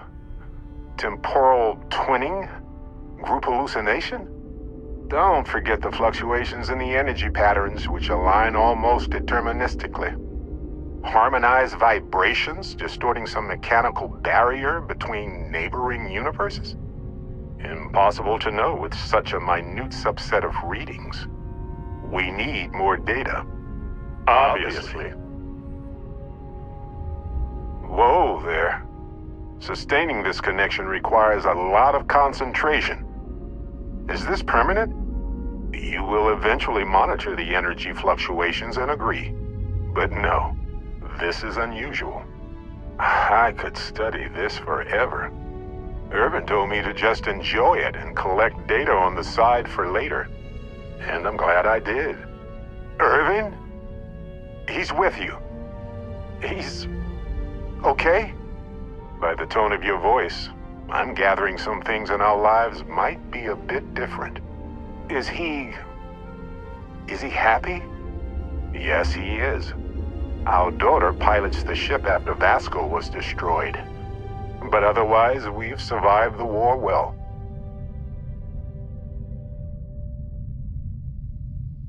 I have so many questions.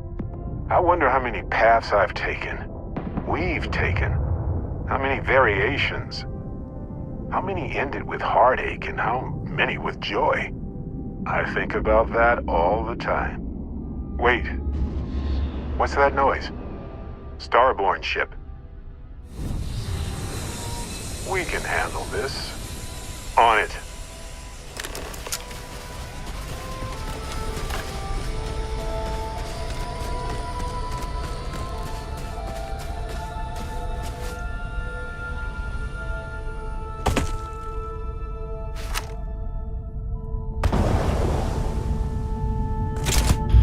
Progress to hostilities already.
Something's happening. Here we go. Hello, universe.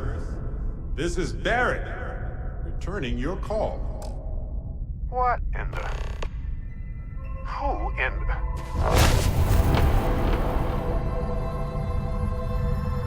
Whoa. Hello, handsome.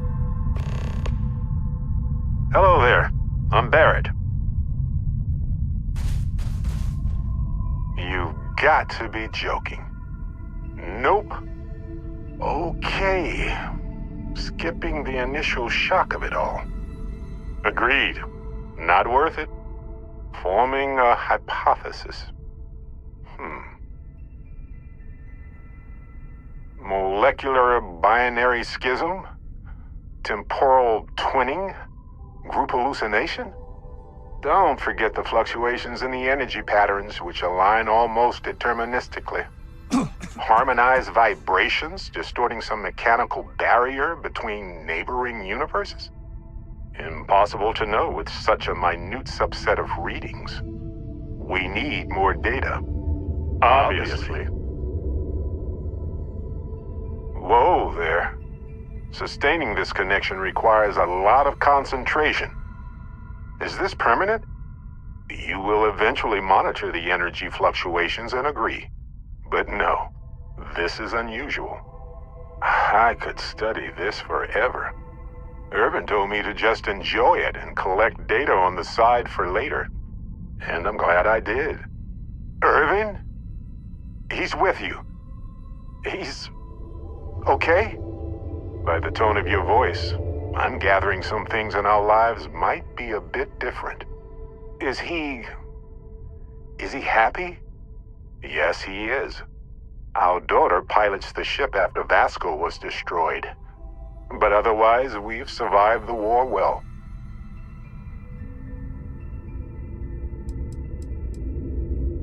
Going on 20 years now. But we're starting to turn the tide. Imagine all of the variations. It's endless. My husband, he passed 20 years ago. It's been so long. The horror of the infinite is the inclusion of the unimaginable. I promise. He's happy. We're happy. Oh, man.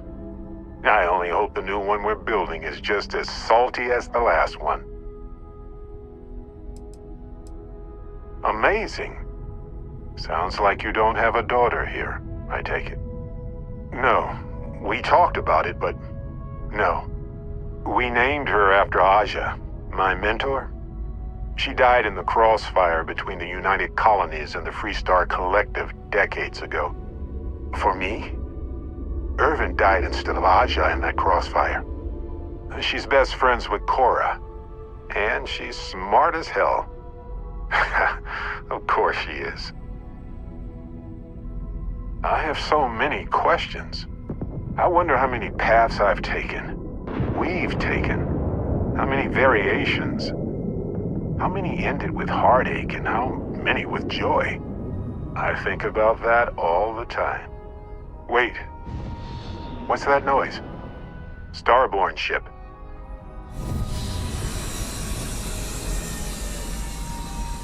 What happens for any of us? I don't think it works that way, though. Maybe I'm just a construct or a memory. I don't know. But I don't feel pain. Good to know.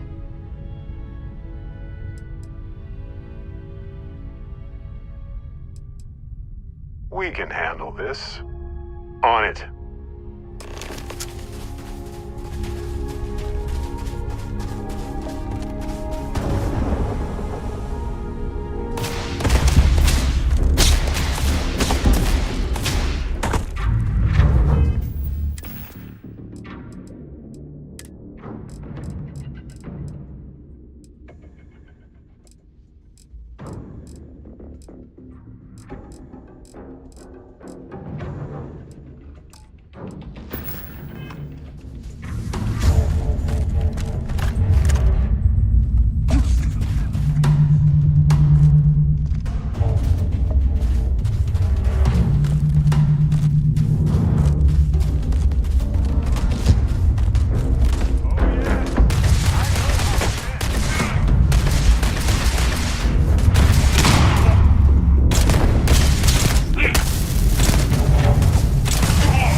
Something happened. I can't hold on to you. I'm struggling, being pulled through the barrier. This is probably it, friends. Amen, son. Cherish every moment with them. I already do, my friend. I promise. So look, for the record, I am the same Barrett that came here with you. For sure. I think.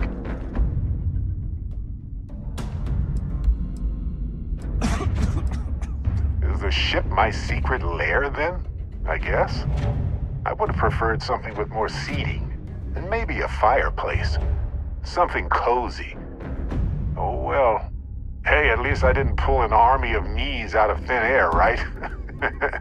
Imagine that. Besides, it is a bit exhausting to sustain just one extra meat. Anyway, it's a relief, you know. I have this ability, this power, and I'm still just me. Just regular Barrett. And I already feel like it's subsiding. I no longer feel like I'm in a huge crowd.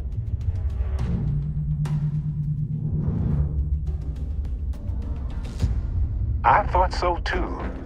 Other me, other Barrett, seemed like he was able to handle himself well in that fight. Anyway, we'll see. If the other me gets in the way, I can just release him or stop using the power entirely. For now, I just need to use this power a bit and digest what all has happened.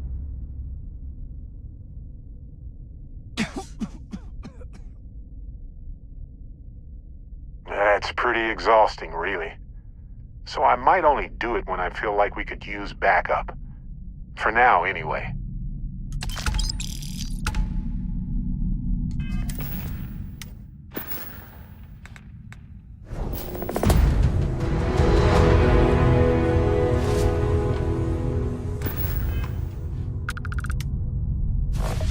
Never a dull moment here.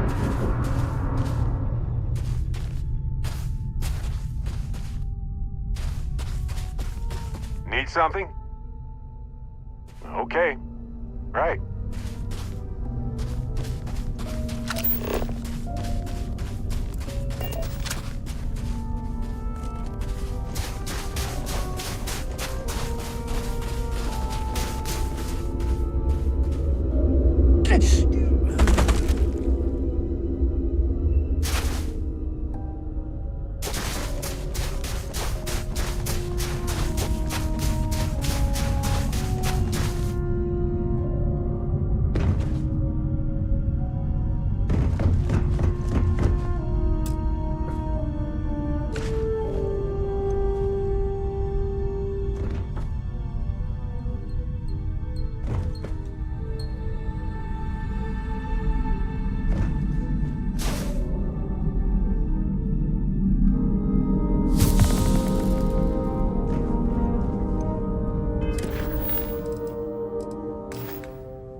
One of my first jobs was scanning everything on lifeless moons.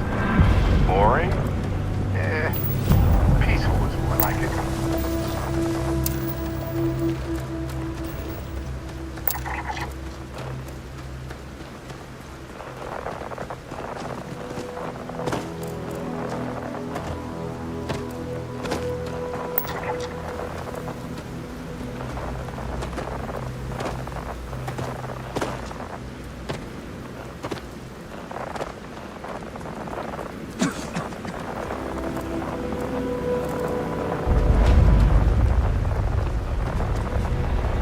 Times like this when it feels like we've really pushed them down.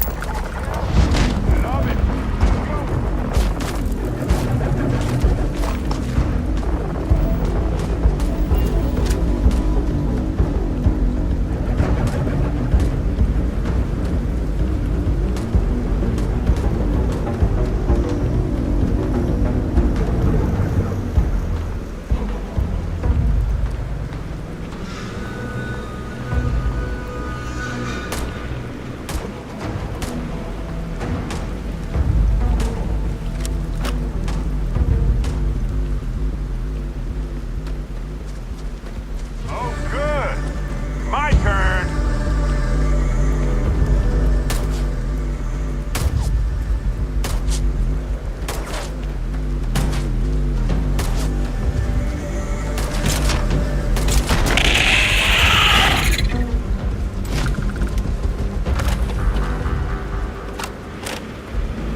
I have something for you.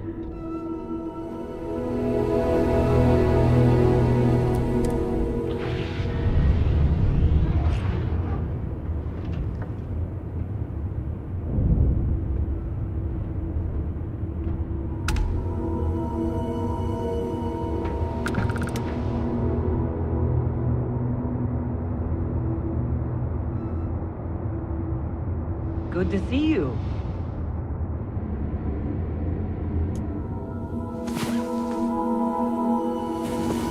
Time you got up. I bet you needed the rest, though.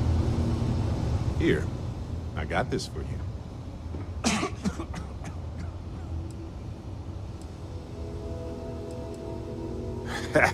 In my line of work, it's a requirement. Anyway, I figured you might have a use for it.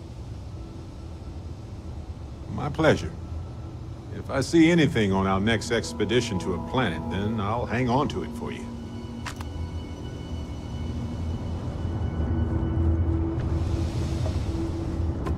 Hey there.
Hey, when you're not busy, let's chat.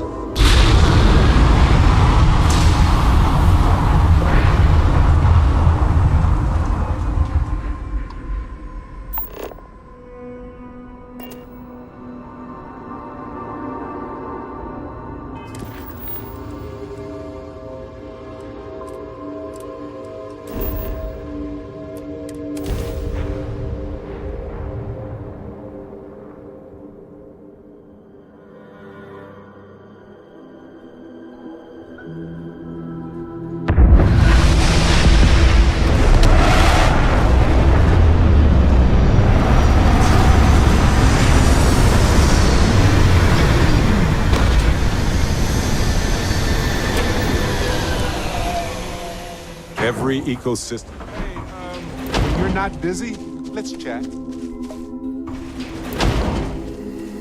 A while ago, you helped me out when I was captured by the Crimson Fleet, and I just wanted to say thanks for having my back. It's good to be part of a team, isn't it? To be part of something so much bigger than any one of us. So many things can go wrong out there. Working with people you can trust is important. And that's why I've been in Constellation so long. It's good to have people who will help out when you're in a jam.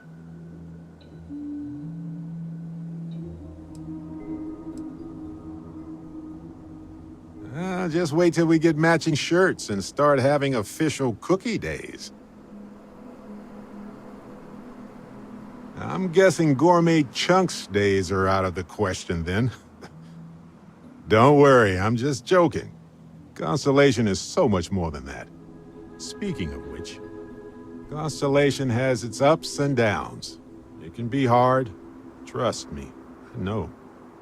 When times are tough, sometimes it's important to reflect on our accomplishments. What you're doing here with us is remarkable. Truly. Constellation is brighter because of you. Just figured I'd mention it, since we haven't had much time to chat before. You know, being a member of Constellation has given me a lot of opportunities, and a fair bit of stress, I'll admit. It's hard to imagine just who I'd be had I never joined up. I would have never done so many things, met so many people. It's mind-boggling how different I would be. And I never would have met Irvin. Or lost him, I suppose.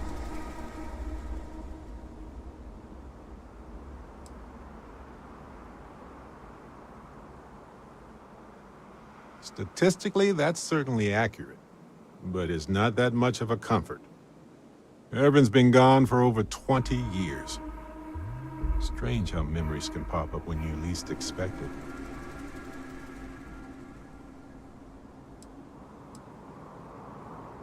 Yeah, don't worry. Logically, I know I should be over it.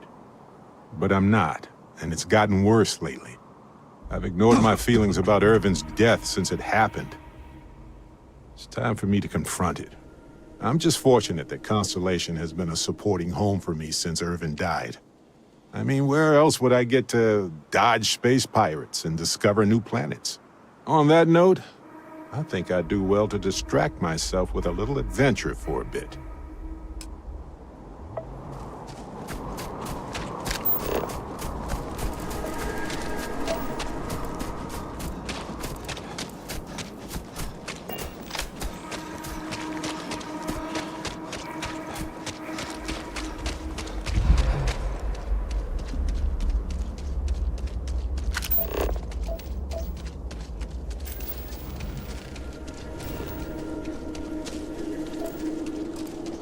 If we need to get closer, let's move in.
Nothing on the comms.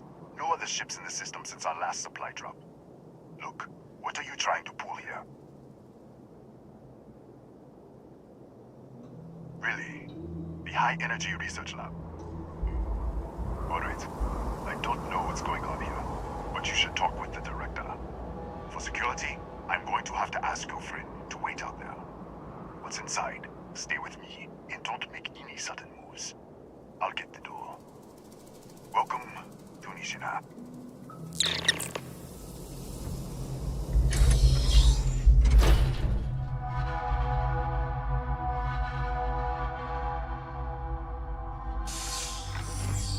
Step forward. Scan is clear. One moment.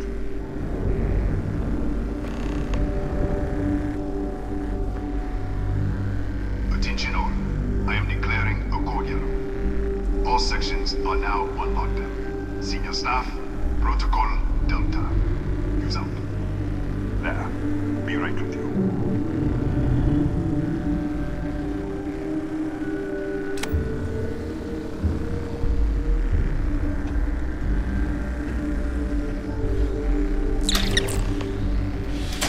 Ethan Hughes, Chief of Security.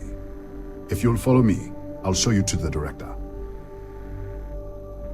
We'll take the back way up.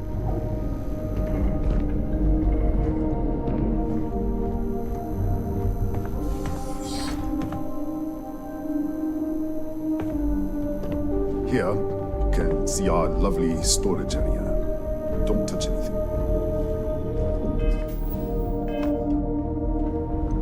So, Nisha was built to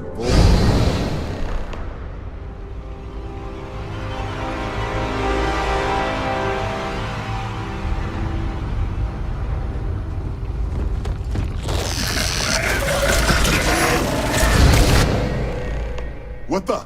Easy! Easy! What the hell was that?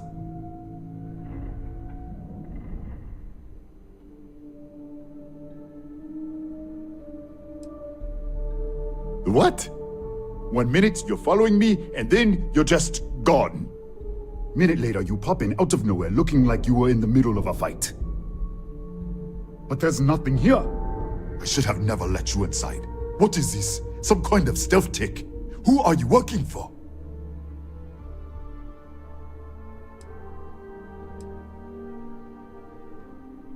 Look, I don't know what's going on. Let's get you to the director. Maybe she can figure this out. Come on, this way.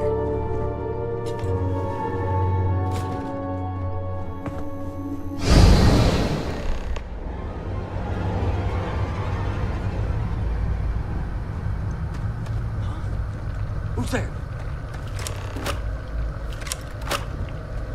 Oh, thank God. Finally, someone came. The distress signal. You picked up the distress signal, right?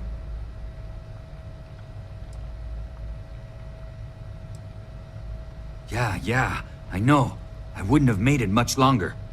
It's been so long. I'm out of food, out of water. But I made it. Wait, how did you get in here? Hughes? Ethan Hughes? But he's dead. No. This doesn't make any sense. Unless the accident.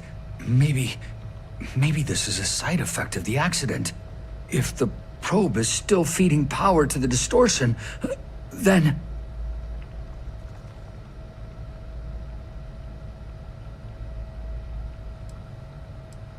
Right.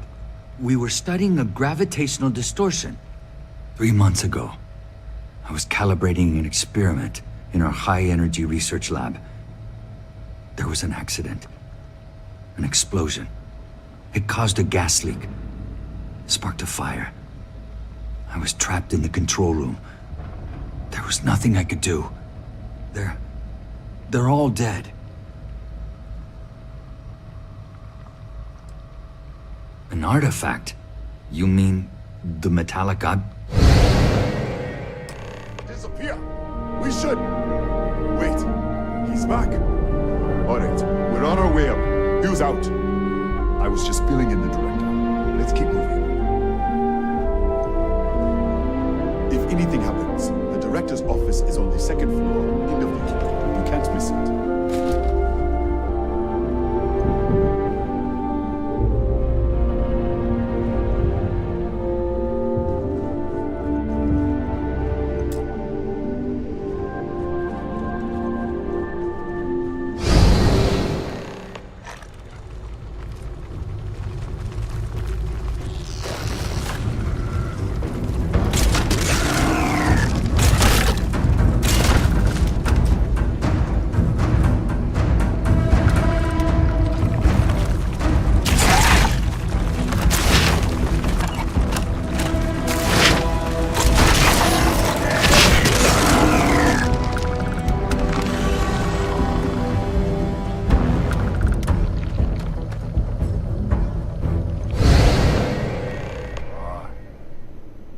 This way.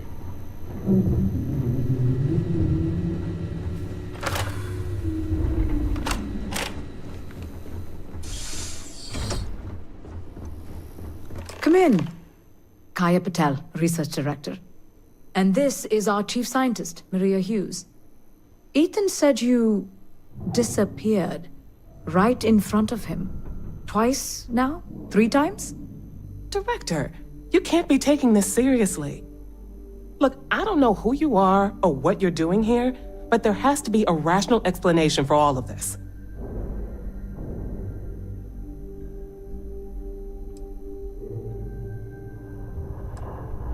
An artifact? You mean the source of the distortion? No, we don't. Enlighten us. Really? That's all you're gonna say? No. Fair enough. You have a prior connection with them then. Maybe that's why this is only affecting you.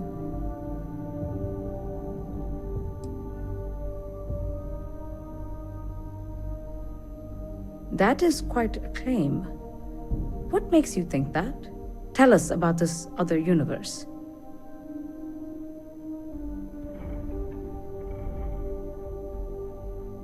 Raphael died in the accident. Wait, burned out? The leak. Director, there was a hydrogen leak right after the accident. It was contained in a minute or 2. But if it hadn't been, it could well have caused an explosion. Another universe, though. That's a lot to swallow. This facility and the research level 2 kilometers beneath us were built to study a gravitational distortion. This artifact and the field it creates.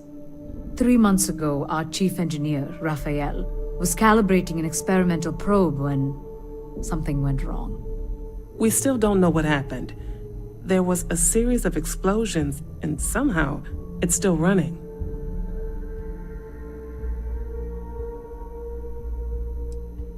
That would make sense. That's why the field strength keeps increasing. We have a control unit for the probe. After the accident, I tried to use it to shut down the system, but the kill switch isn't responding. We could shut it off manually, but the entire research level is locked down. We can't even get down there.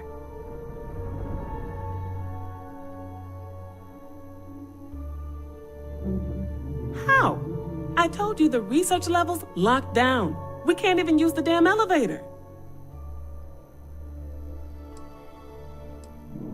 What? Clever. In this other universe, Raphael survived. He made it back from the lab, so clearly his elevator works. Take it, and you might be able to shut down the experiment. This is crazy. But first, we have to do something about your shifting. We can't shut down the probe, but we might be able to adjust some of the other parameters. It's risky. We don't know what we're dealing with, but... All right. It's worth a try. Then it sounds like we have a plan. Come with me. The control unit is in the fabrication lab next door. What have we gotten ourselves ourselves into.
Oh, it's you. What happened?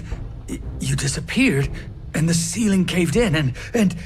I thought I'd finally lost it. What? How? Look, if you think things are bad up here, the research level is even worse. I barely made it out, and that was months ago. I don't understand any of this. If I hadn't seen you disappear with my own eyes, I wouldn't have believed it. Okay. You're my ticket out of here. We'll do this your way. We can get out through the pantry. Here's the key. I'll back you up, I guess.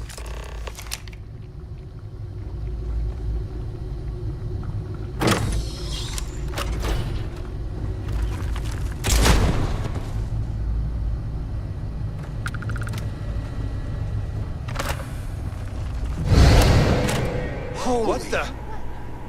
Security breach! Joe, everybody out! For it! Out of my way!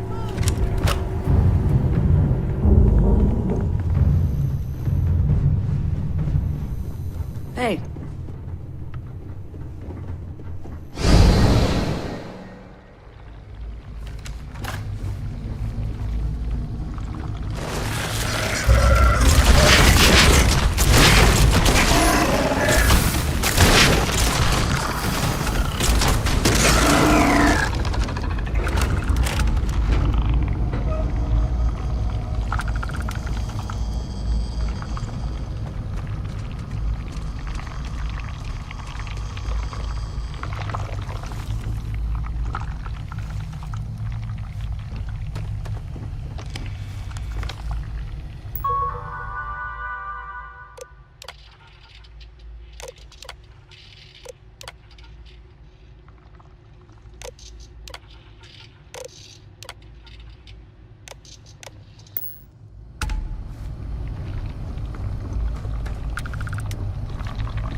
Look at this. It's going to take hours to clear this out. Assuming the rest of the building doesn't come down on top of us.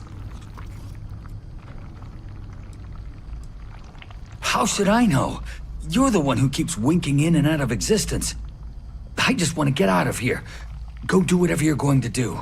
I'll see if I can clear a path to the door.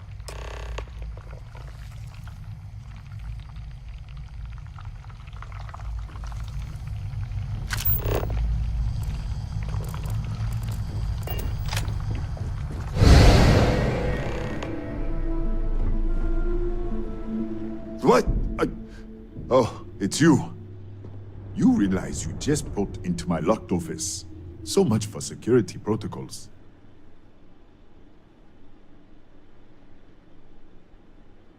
Sure. Down the hall. Take the stairs next to the atrium. Yeah, let me get the doors for you. And done. Is there anything else you need?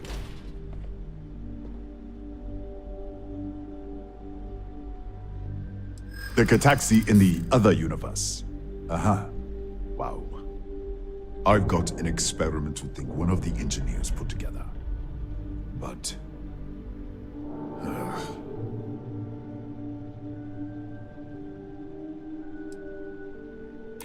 Huh. That makes a lot of sense now that I think about it.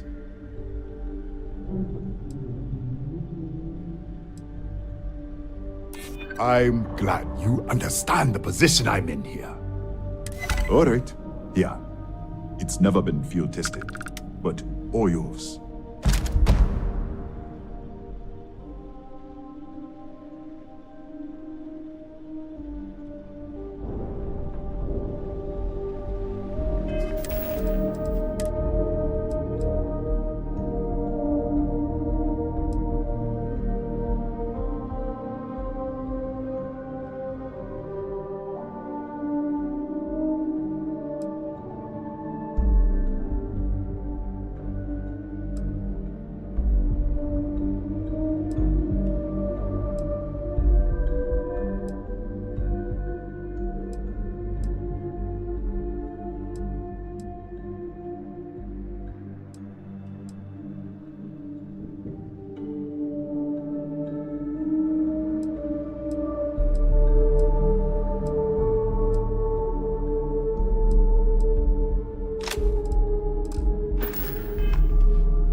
What, did you get lost in the hallway?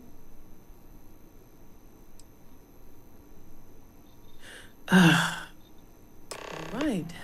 This is the probe control unit. Most of these controls aren't responding. I'm going to very carefully adjust the settings I can. There's no way to tell what's about to happen. Pay attention and be ready for anything. I'll begin by adjusting the energy feed of the electron beam array. We're at 93 teravolts. Calibrating to 95, 97, 100. Nothing. Let's try the other way. 91, 89. What the? Okay. It looks safe to approach. What in the world?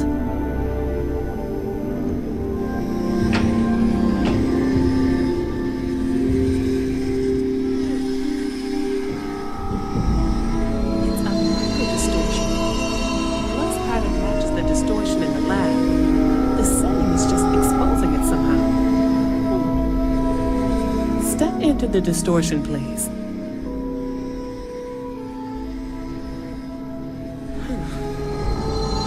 Nothing. No, hold on. There's a slight pattern change. Some kind of resonance. Right, stay there. Let me turn the beat back up for a moment. Calibrating to 90, 91.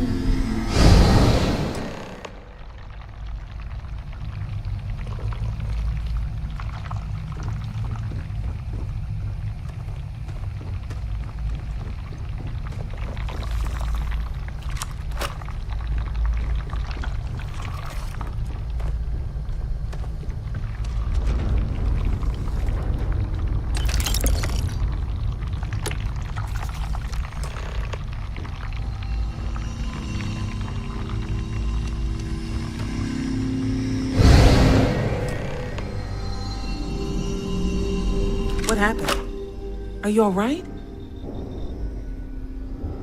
So, the lower setting causes the distortions to manifest, and the higher causes you to shift.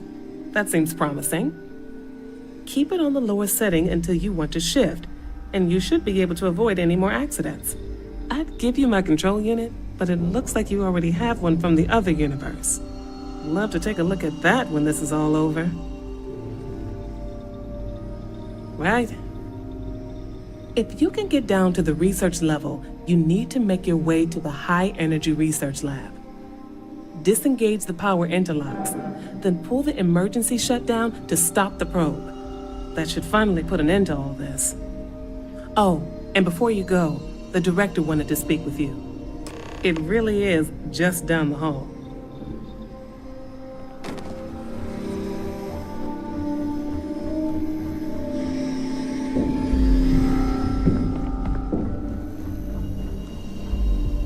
Well then, all set? If you need supplies, I've asked Dr. Barakova to take care of you. It's the least I can do after everything we've put you through. Before you go, there is one other thing we should discuss. If this experiment is the cause of your shifting, when you shut it down, the shifting will stop. What happens then? To you and to us. Yes, and what of us? Nishina is a closed system, 2 potential states held in tension. When you shut down the experiment, that tension will resolve. You are the outside observer in the system. Whichever reality you are in at that moment is what will become real. For you and your universe, at least. The question is, which will you choose?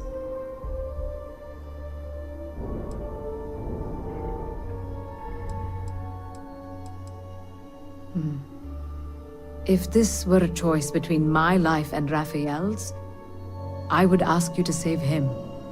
But as the director of the station, I am responsible for the lives of my staff. 30 people. People with families, careers, futures ahead of them. In this universe, you don't have to decide now. But when the time comes, please, keep them in mind. Now, it's time you are going. With the network offline, we can't shut down the security system on the research level, so you can expect some resistance. Be careful. Ethan, unlock the elevator lobby, please. Ma'am? research level is still locked down. I'm aware of that. Alright. Done. Good luck, dear. It's been a fascinating day.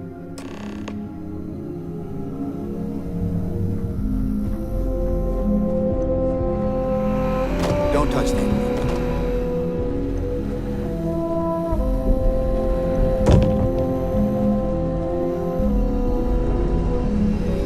Yes, what?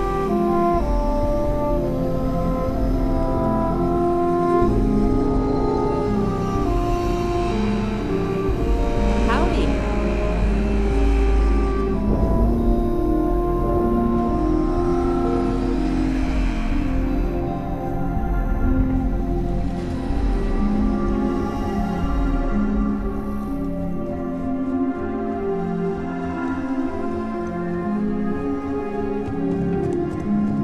Excuse me. Don't touch it. Okay. Hello? Need something?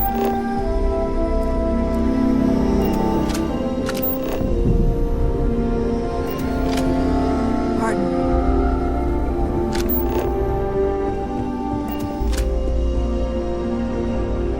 Watch yourself. Don't touch the equipment.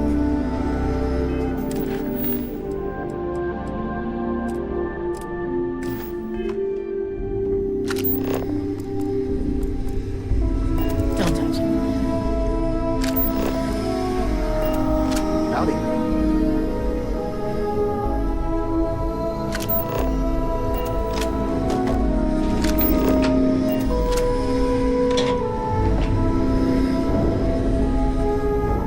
Yes.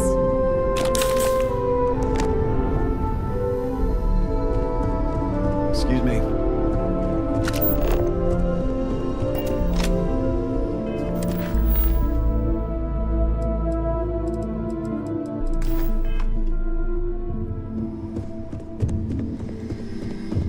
Hello? Pardon. Yes. What?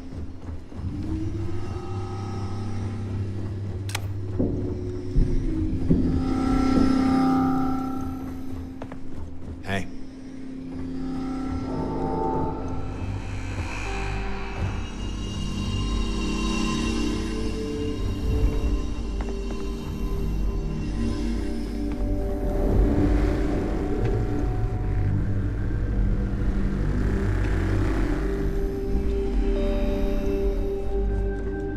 Anything else I can do for you?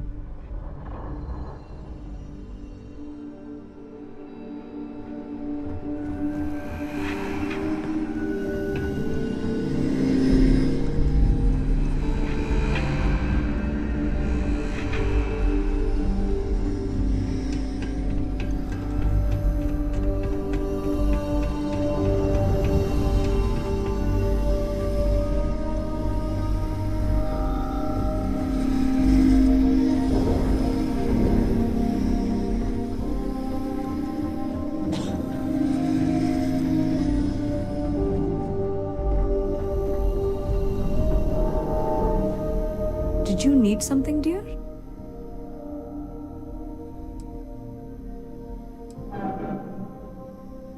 He was a good man and a good engineer. Serious, driven, a perfectionist. From what you've said, our Raphael died to stop the gas leak. He saved our lives. And this other Raphael, I can't even imagine what he's been through.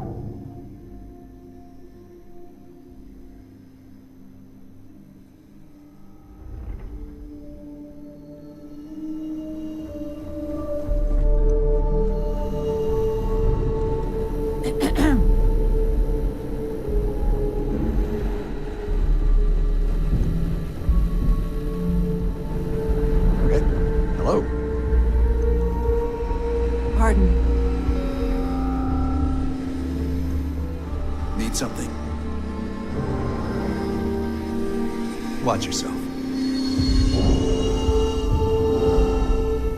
Okay. Hello.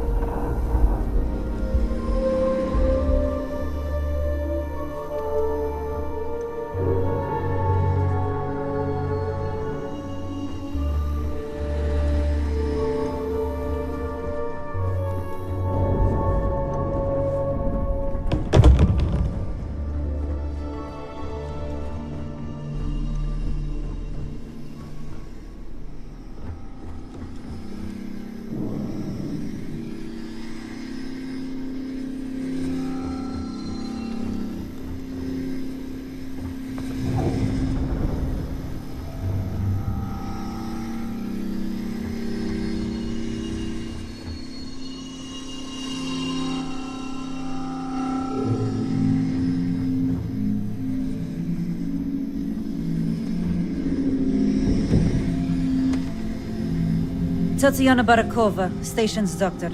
This is not a public medical facility, but the director has ordered me to assist you nonetheless. I can spare a few med packs. Beyond that, I am not your therapist, your psychologist, or your cosmetologist. If there's anything else you need, ask.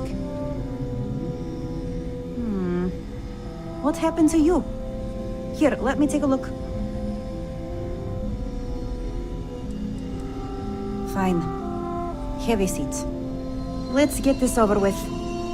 Right. Now, if there is nothing else, you can show yourself out.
Lockdown is active.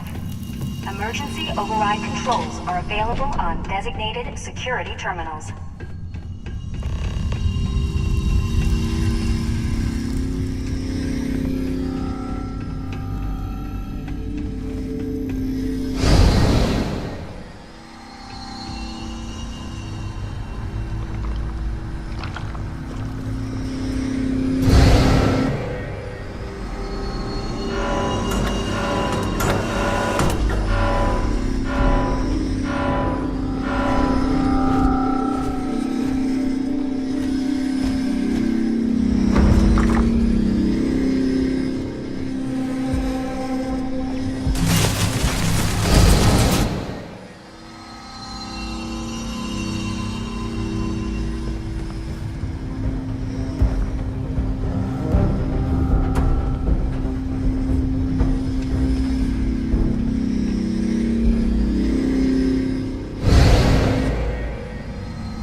initiating.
My sensors are picking up suspicious activity.